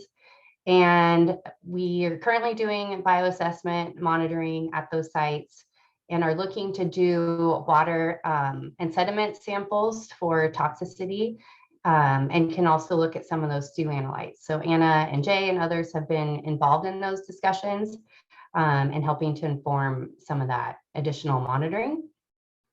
We're also just generally talking about longer term post-fire monitoring for the bioassessment program, given that a lot of our monitoring sites statewide have been impacted by fires. So, it kind of presents a unique and special fire data set where we have some of that pre-fire data set and post-fire data available. And we are working, I just also want to throw out there, we have on our Swamp Wiki a post-fire water quality monitoring framework. It's just a lot of different resources that we've tried to gather over the years. Admittedly, it needs some love and some help. And so we've made that a priority for this year, this spring, to get that updated. So there's just a lot of questions about, what we should be monitoring for, where should we be monitoring, what are we trying to even answer with this monitoring effort. So that wiki would help with some of those questions. You can go to the next slide. Okay, so this is just more of what I said. I did want to mention that we were the bioassessment program had already been collecting monitoring at some of these sites that burned. So we've been doing monitoring since 2019 at some of our core bioassessment sites. And by core, that means these are primarily some of our reference condition management program sites where we're already out there collecting data. But with this funding, we have an opportunity to add a few more bioassessment sites if that's of interest to the regions that have been affected by these fires, as well as adding other pollutants, doing toxicity tests, et cetera. And again, we're really relying on those regions to provide us with whatever additional analytes that they'd like to measure in addition to the bioassessment stuff. And I think that was it from me as far as what's happening with the bioassessment post-fire monitoring effort. Happy to take questions, or are we going to keep rolling, Anna? Yeah, why don't let Jay cover his slides, and then we can open it up for questions and discussion. Before I hand it to Jay, I'm going to cut in and just note that an action item from the last meeting was to compile literature related to post-fire impacts on contaminants in fish. The PDF has been corrected. We did that December of 2021, not in our future. And this document is linked to the agenda. It will be linked to the notes, and the specific references have also been added to our relevant literature page. And Jay, I will let you take it from here. So maybe you leave it on the previous slide for a second. So after our discussion of this last time, I spent a few hours looking around in the literature on the effect of fire on mercury and food webs downstream of the burned watersheds. I also looked for information on dioxins and just contaminants in fish. So some of the references I found are listed here, in case anybody has also kind of dug into this literature. This is what I'm basing, I didn't spend a huge amount of time on it, but if there was, prominent literature on this, I think I would have found it. But these are the articles that I did find. So next slide. So the conclusions I drew from this quick review is that it's equivocal on whether burning a watershed will increase mercury in the food webs of downstream aquatic ecosystems. It can happen, but and that has been observed, but other studies have not seen such an increase. Methylmercury cycling is complicated, and a lot of factors feed into it. So it's it wouldn't be surprising if with the increased mobilization of mercury transport into an ecosystem that that could conceivably lead to an increase in the food web. But a lot of other things affect methylmercury. So I could see it going either way, and that's kind of what the literature shows. It's equivocal. I wasn't able to find any articles on dioxins in fish in response to wildfires. So just very quick summary is that there's a potential for increased mercury in lakes and burned watersheds, but there doesn't seem to be a compelling case for focusing on this with our monitoring and dedicating resources to monitoring bioaccumulation downstream of fires. I will say that the bioassessment work is good, but bioassessment, or even if we were to collect mercury, measure mercury in sediment from these burned areas, it wouldn't necessarily predict what's in the food web, the mercury or other contaminants. So there's just not a good linkage between bioassessment or even grab samples of sediment and what could be accumulating in fish in the aquatic ecosystems. Okay, I forgot what's on the next slide. Okay, so that was my summary. Awesome. Thanks, Dave. So the proposal that we have outlined for the group, our bioaccumulation monitoring program recommendation, again, is recommending that we deprioritize post-fire bioaccumulation monitoring at this time. This does not mean forever, but for now. Adopting that proposal means that we will not pursue post-fire bioaccumulation monitoring right now, and we will continue to participate and contribute to the swamp bioassessment program post-fire monitoring conversations. Jay mentioned, that there isn't a direct link between the two programs, but doing our best to stay informed and kind of keep our ear to the ground so that when we need to revisit the conversation and consider monitoring for bioaccumulation, we'll be ready to do that. Before we move to the consensus process, did anyone from the group have any thoughts or contributions or discussion that they wanted to share? And I'm curious if others have looked at this literature and seen anything different.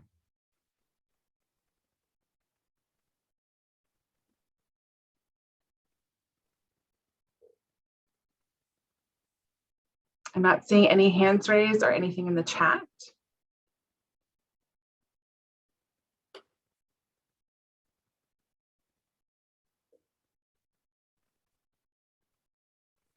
Okay, last call. Anyone else have thoughts?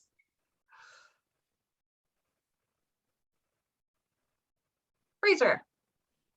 Yeah, so just so I'm clear, the will somebody be monitoring, because there are bioaccumulatives in fire retardants and breakdown products of fire retardants, will somebody be monitoring those post-fire? And it's just not a recommendation of this group? Yeah, so the bioassessment, the swamp bioassessment monitoring program is doing the post-fire monitoring that Ali mentioned earlier on. And Jay and Ali and I have been in the conversations with their planning and have proposed and recommended that they include sampling sediment and water for those types of analytes. So that type of sampling is occurring. It's just not, specific to like fish tissue, right? Does that make sense? And Jay, yeah, that's what it sounded like, and it's kind of, since they are bioaccumulative, it doesn't make a lot of sense. So are you suggesting that the water and sediment samples would then be used to infer potential bioaccumulation in the future, but we wouldn't know it? So I'm suggesting that we wait for those data to come back to see what is in the sediment and water and revisit post-fire monitoring for this group, right, with fish tissue and shellfish at a later time. Fraser, what bioaccumulative substances are you thinking of? My understanding is that the kind of fire retardants that they dump on fires, these big watershed fires, it's not a PFAS issue. They don't use PFAS in those fire retardants. It's inorganic stuff, and I haven't heard of, I don't have a deep knowledge of this, but I haven't heard of bioaccumulative substances being in those fire retardants.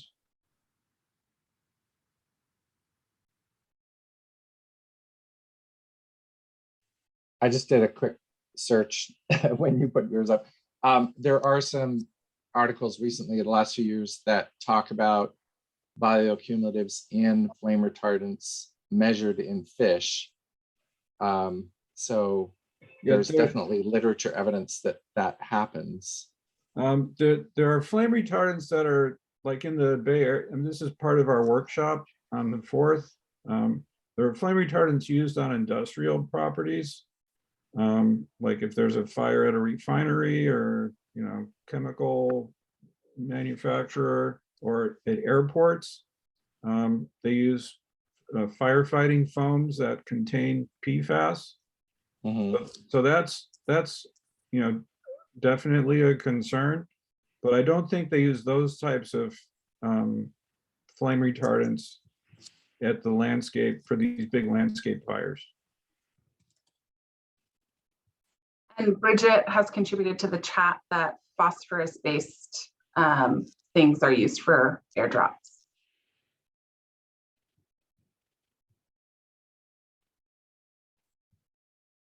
Yeah, and there are organic phosphate esters in bioaccumulated in fish. And so, I mean, I guess it's, if you guys are staying on top of it, that's great. It just seems like it might be premature. And given the extensive use of retardants and the extent of the fires, it seems like caution would dictate that somebody does bioaccumulative compound monitoring in insects and fish where these fires are occurring. Sure. Yeah. I think I'll just add that it's not where the fires are occurring, but where the sampling is, right? And so, well, yeah, obviously, I didn't mean literally. Yeah. I meant downstream of it. Yeah. And so I think it would be useful just to, I'm sure the swamp folks or Pete or maybe Billy has a map of those, and could share them with Fraser. And if these are areas of really high consumption of fish and there's a concern, then maybe, we could talk about it. The other thing is it's great to find stuff, but if you don't have a threshold for it, then it's hard to make sense out of it. So that's the other comment I would add. Yeah, I'm also gonna add a link to the wiki in the chat. Just Terry mentioned resources for Fraser and others to look at. The maps that currently exist are posted on that webpage. So y'all can check them out whenever at your leisure. And Anna, we have a handful of additional maps too that I don't know if have been updated, but I'll make sure before the week ends. By the end of the day, I'll update that wiki with those additional maps too. They're just little finer detail. And then as Jay mentioned, that the the literature that he was able to review was just what he was able to review. So if other folks have additional literature that we should be made aware of, please send them our way and we can add it to this document and link it to our website and use that to make informed decisions moving forward. And I'll point out that there's some good comments in the chat with more info on what's in those flame retardants for the big fires. It's ammonium phosphates. So thanks for filling in that bit on what I was saying. Yeah, so they could affect as nutrients, nutrient inputs to water bodies could affect mercury cycling. So that's one of the potential mechanisms. But again, it's hard, it's not something that you could consistently expect increases in mercury downstream. And so, just not a clear enough concern that we could, if we had unlimited dollars, and we would look, but with our limited funds, it doesn't seem like the highest priority at this time, right now. Yeah. So before we move on, does anyone else have thoughts that they'd like to share?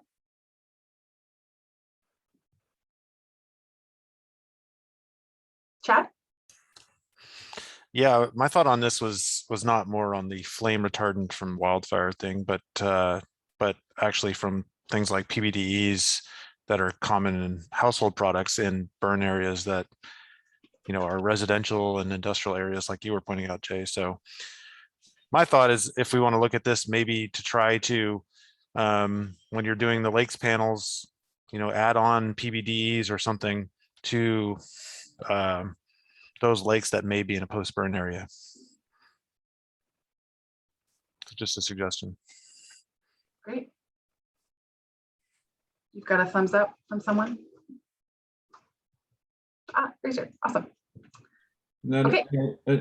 a no cost or very low cost strategy for those areas is, we can archive. We can do more archiving in those circumstances, and then be able to look at things that are on our CEC radar right now, or even things that we don't know about yet. Yeah. Autumn, quickly, so we can keep going. I just wanted to say, Jay brings up a really good point. If we have enough material, we create up to 3 archive jars for each of the composites for the adult size fish. And one of those is specifically earmarked for PFAS, but the other 2 are for other organic compounds. So guys, keep that in mind. If you want to go back and look and see if something's in one of the archive materials, we do have them. Great. So I think we'll keep moving here. Again, we're going to try and use the consensus process. And I have a revision or an amendment to the proposal that I already made that I think I would like to recommend. So the proposal as it stands is that we'll support deprioritizing, post-fire bioaccumulation, targeting monitoring at this time. My amendment would be to keep in mind and consider the additions that Chad mentioned, and thinking about archiving more intentionally and potentially circling back to those samples at a later time to learn more about post-fire impacts. So that's my new proposal. Does anyone else request an amendment to that proposal?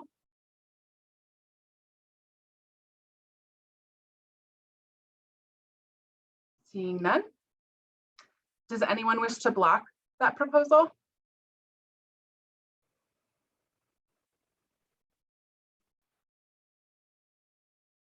Seeing some no's here. Great, thanks y'all. Is anyone supporting this proposal but with reservations?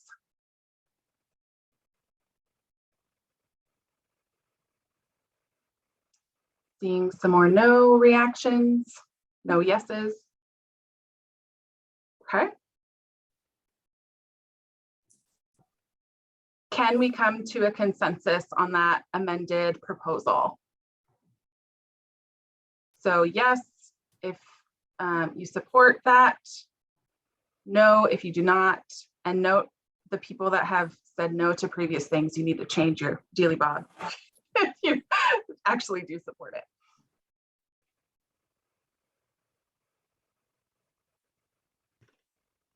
So we've got 10 yeses and 1 no, and 35 people on the call. So I'll give it another minute for people to express their feedback.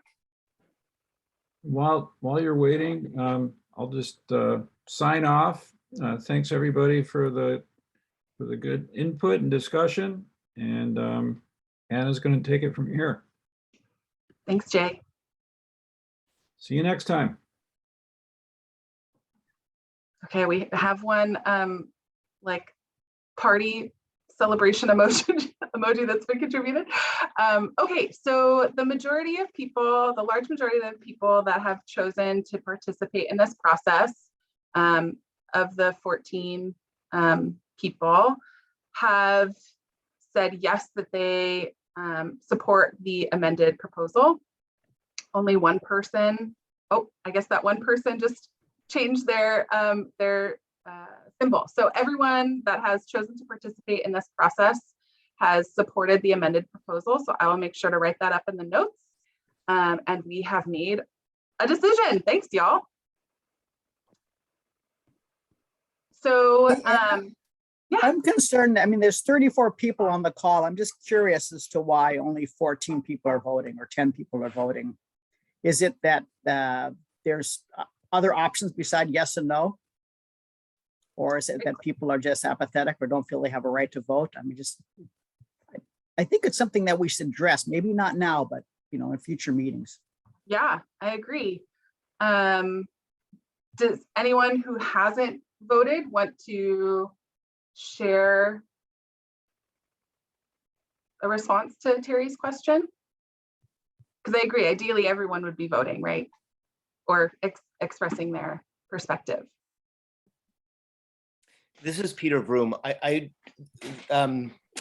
This is so out of my range of expertise that I opted not to vote, just because I don't feel like I understand it well enough. Yeah, that's fair. Great. I will revise and create another symbol for opting out. Thanks for that perspective, Peter. Autumn? Hi, I would also say that I know that some of our field crew are on, and maybe they are here for informational purposes and not necessarily as voting members, while they should be aware that they can. Yes, agreed. Great. Thanks. And we can circle back and spend more time talking about that at a future meeting, Terry, point. And we want to make sure that everyone's comfortable and knows how to contribute in the way that makes the most sense to them. Great. Okay, so now we're going to spend some time talking about the realignment process. The realignment in Region 9 in the San Diego region has been was initiated last year. And we had our third meeting on November 17th. I will include links to the overall plan for the realignment and fact sheets and resources for folks that maybe haven't heard about this process before, for you to dive in. But essentially, we are dedicating time and resources to bring together tribal representatives and community-based organization representatives that work with or represent communities that consume fish or shellfish or anything else for tribal, cultural, or subsistence purposes. And so we're doing an intense and focused effort in each region to really spend some time hearing from those folks. The first year, so last year in the San Diego region, was focused on understanding data and information gaps. So things like, where should we sample? What should we sample in terms of both species and analytes? And really compiling a huge wish list of and documenting, the concerns in this monitoring and analysis work plan. But, just like we've been talking today, we don't have unlimited budget for those efforts. So we've documented all of the items and asked the advisory committee to prioritize their wish list so that we can allocate our sampling funds to that work in 2022, this year. So getting an understanding of what the advisory committee recommended for sampling this year, and then also for the long term, can be found in this monitoring and analysis work plan. If you're interested in learning more about the conversations that have occurred during the meetings, you can go to the Realignment page and check out the meeting notes. And just to note that the meeting notes and the work plan, we have factored in a process in the advisory committee conversations where they have an opportunity to review and provide feedback and make corrections to the notes and any other products that we develop together. And based on the process, they have essentially approved posting of these notes. And they can circle back and make changes at any time. So that's where these, that's where we stand for the San Diego region. A little bit deeper into the specific priorities that were highlighted are circled in red here, but we've added stars next to all of the locations that were discussed and identified. So we'll be prioritizing sampling primarily in coastal areas based on advisory committee recommendations and their priorities, but noting all of the other locations that maybe we want to circle back to at a later time outside of the realignment process. For the species discussions, generally the types of species that we already sample in our statewide sampling were great. The committee said, yes, those are great, we love those. But there were some other species that folks wanted to elevate and prioritize, mainly shellfish, mussels, oysters, and lobster.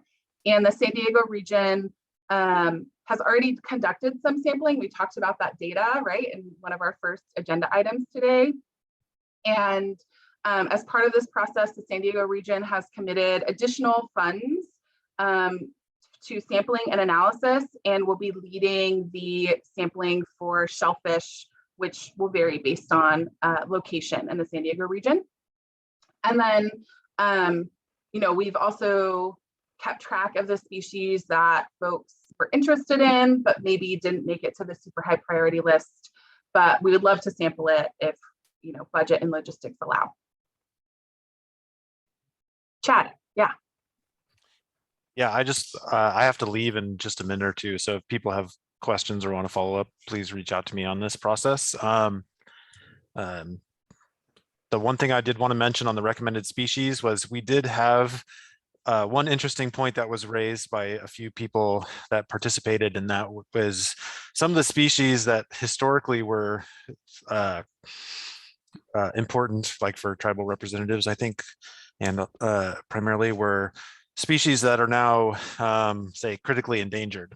So we did run into issues, and maybe I imagine this might come up moving forward for other regions where some of the species we really wouldn't be able to sample because the populations are so low, because it's not really viewed kindly to taking and tissue sampling a species that's like southern steelhead, for example, that are critically endangered. So just wanted to bring that up. Yeah, great point. Thanks, Chad. Yeah, and so if folks want to circle back on this process, feel free to reach out to myself or Chad directly, and I'll include our emails in the notes for that. So the other thing that we focused on were analytes. again, the advisory committee members agreed that the analytes that we sample in the statewide process, or we test for in the statewide process, are great. Some additions included PFAS, which is great. Algal toxins and microplastics were the key ones that were kind of brought up and discussed repeatedly through our conversations. PFAS and microplastics are in the, we would like to sample it, but it's okay to pause for now if we're limited on budget and logistics. However, algal toxins made it to the very high priority list, and that's actually something of interest to the bioaccumulation, the swamp bioaccumulation monitoring program and the swamp freshwater harmful algal bloom program. So we have been speaking about finding ways to collaborate more closely as swamp programs.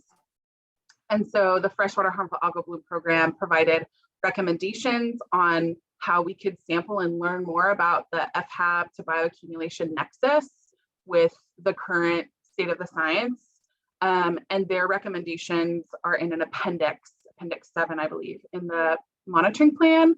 And they've also committed to contributing funds to cyanotoxin analysis. Hey, Anna. Yeah. What was the screen that was used to identify these sites as EJ sites? So we, at the very beginning of the process, we sent the advisory committee members a survey, basically asking them open-ended questions of what locations are important to them. And then in our second meeting, we compared and kind of displayed the existing statewide sampling that has occurred in the San Diego region. And then we also overlaid the additional areas that advisory committee members identified in their survey, and then also dedicated some time just kind of thinking about and noodling on additional sites that maybe hadn't been identified at that time, and provided time for open discussion of additional sites or species or anything else. Yeah, I mean, the only reason I look at it is that, you know, the coast of San Diego looks like it's where a bunch of rich people live, right? And so I'm just trying to find the connection between EJ and those sites. Yeah, great question. So the discussion around the coastal sites, specifically for environmental justice and tribal priorities, the advisory committee wanted to prioritize harbors and piers, basically locations where you might not need a fishing license to sample, or you don't need to access those locations with a charter boat or anything like that. And so those were the sites that were prioritized for sampling. Thank you. Yeah, great question. So kind of circling back to the discussions that we were having with Fraser and others earlier today, this is a long-term process. And one of the key learnings that I've taken away just from year one in the San Diego region was that we need to spend more time engaging with our regional partners, but also particularly with tribes, long before a realignment begins in the next region.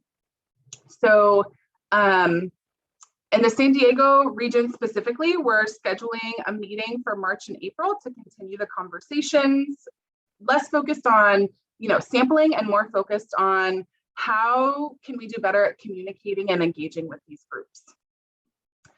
In addition to that, myself and our Civic Spark, the OEMA Civic Spark Fellow, are going to be dedicating time to conducting that statewide engagement with regional coordinators and tribes. And so when I say regional coordinator, I mean swamp coordinators, freshwater harmful algal bloom coordinators, tribal coordinators, basin planners, lots of people in these meetings. We're almost done with those regional check-ins. We'll finish at the end of February. And then after that, we're going to focus our engagement with tribal government partners.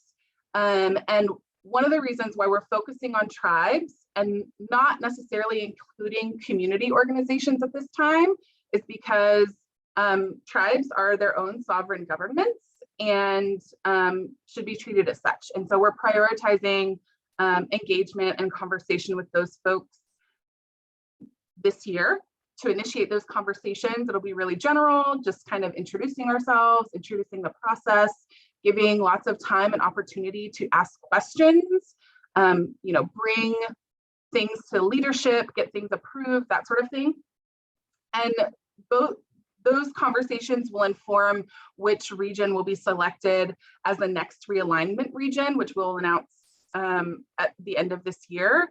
That realignment process will start in 2024. So that means the sampling will probably occur in 2025, to circle back to conversations that we were having earlier.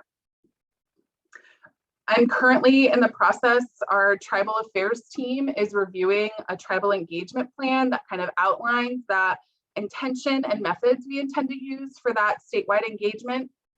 That'll be published and made available online in March. And a summary document with, big picture summary of priorities expressed by regional partners and tribal government partners will be developed and published in December or January of December this year, or January next year, just to make clear like where we see things moving forward. And then before we kind of go through our usual wrap up, are there any questions about the realignment? Again, longer term conversations, please circle back with me offline.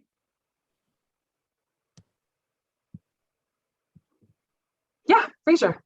Yeah, so I'm currently in conversation with a few tribes. We're trying to figure out the TSEB and cull beneficial use process, which doesn't exist, obviously.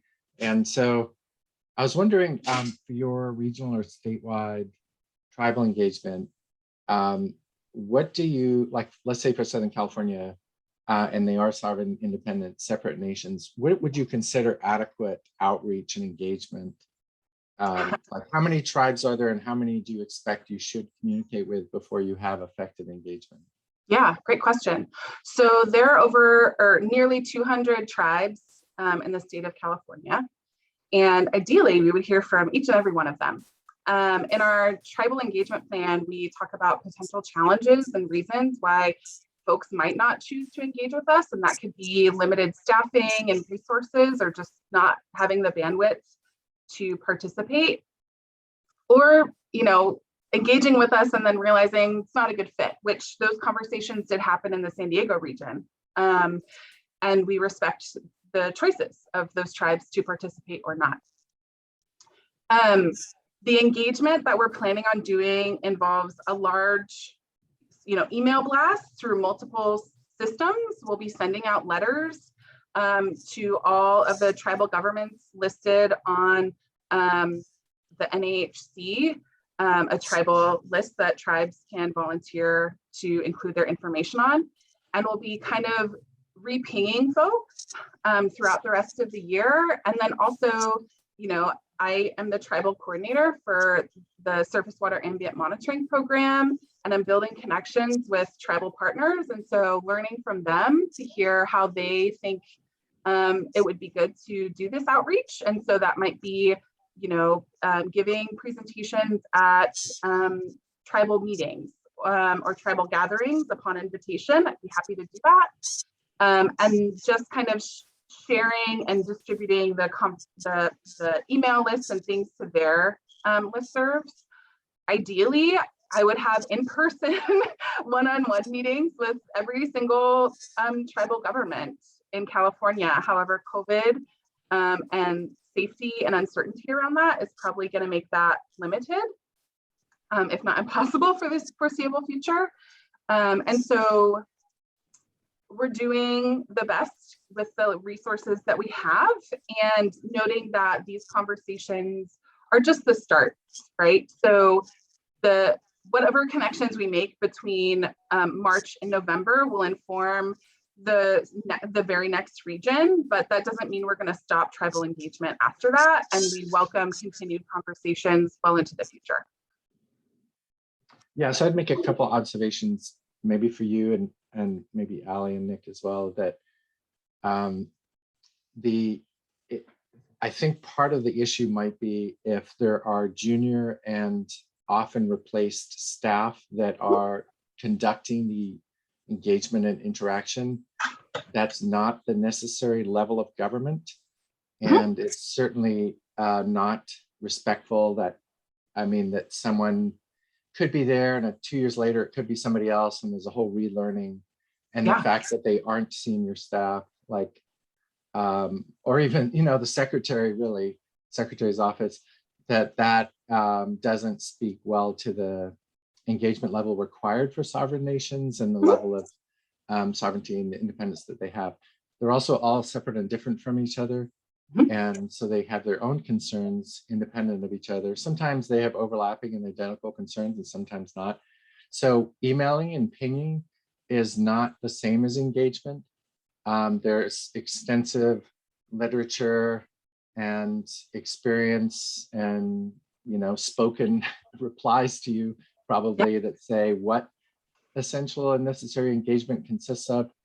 And so the way that this is being carried out over the last 10 years really is starting to look like a cynical strategy of disengagement. And what I mean by that is when the tribes first brought up protected fish use, tribal fish use, about a decade ago, and until now, really a lot of this, nothing has really changed. There's new information, obviously, there's beneficial use policy, but a lot of the same barriers still exist, and they include process barriers. So from the tribe side and somewhat from the outside, it seems like a not serious effort to engage tribes in where should we do monitoring, what are your priorities, separately, independently for every water body and for every tribe.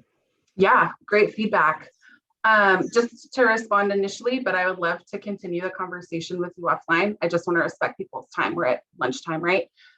So when we meet with our regional partners, the regional boards who have the regulatory authority for tribal beneficial use designations in their basin plans, we have no scope or authority on that process. We highly encourage that their executives be part of this process, and the San Diego region really jumped on that opportunity. And when we send formal invitation letters, executive level signatures are included. They also are welcome to open meetings and attend as many meetings as they would like to indicate their commitment to the process. And again, to give the tribes the respect, tribal governments, it's a government to government relationship, right? The respect that they deserve.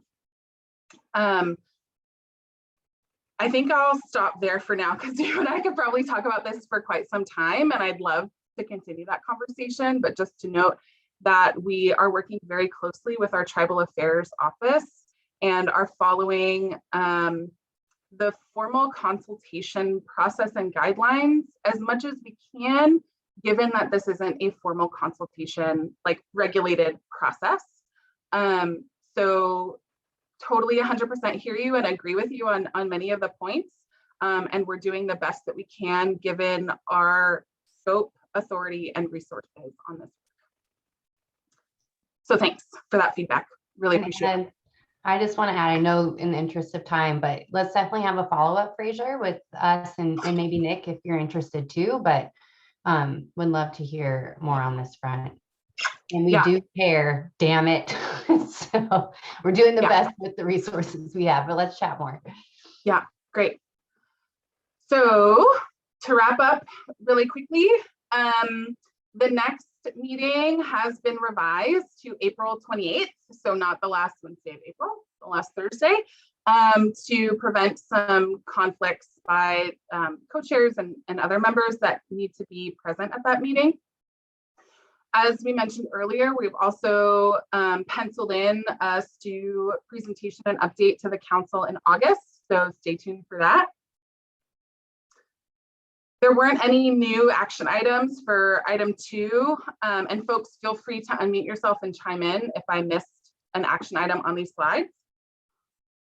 So the usual, if you see any BOG references on any of the pages, or you want to add any additional literature, please send it my way. Let me know. I will accept the revisions as we've discussed for the charter today, make that accessible and post it on our homepage. For item 4, we as a group decided to keep the Pacifica Coast and the Fairlawn Island locations in our coastal plan and drop Carmel Coast, Bodega Harbor, and Crescent City Harbor. And Jay will distribute the rivers monitoring plan once that's complete.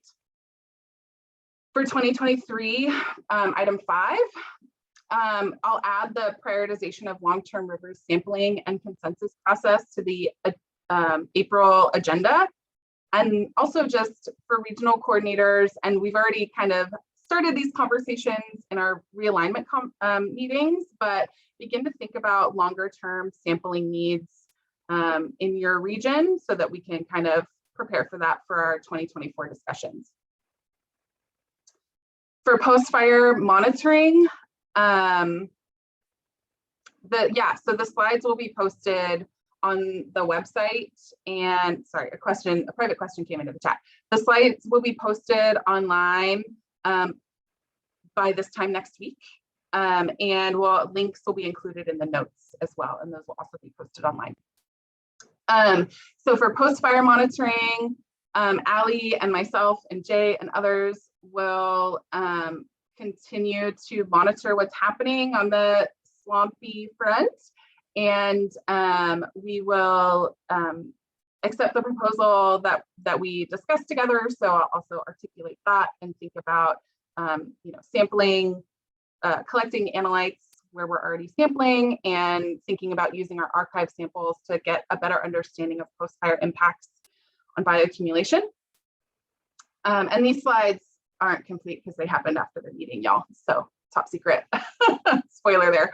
The realignment, I will provide updates at future STU meetings. I'll circle back with Fraser to continue the conversations, and then provide links to all of the resources that I discussed during my presentation into the notes. And if you have any speaker or topic recommendations for future safety workgroup meetings, please send them my way. And again, I'll post the meeting notes, the presentation, and the recording on the meetings page. And I'll send an email out to the safety workgroup and BOG email list. So if you're not on those, you should sign up. Once that's complete, I aim to do it within a week of the meeting. So because of time, we're going to skip this step. But again, if you have any items for the next meeting, let me know. And thank you. So this is Bardo. He's our STU mascot. And that's all we have for today. So thanks, y'all. Thanks, everyone. Thanks, Anna. Thanks, Anna. Thank you. Thanks, Anna. Thanks, Anna. Thanks, everyone. Bye-bye.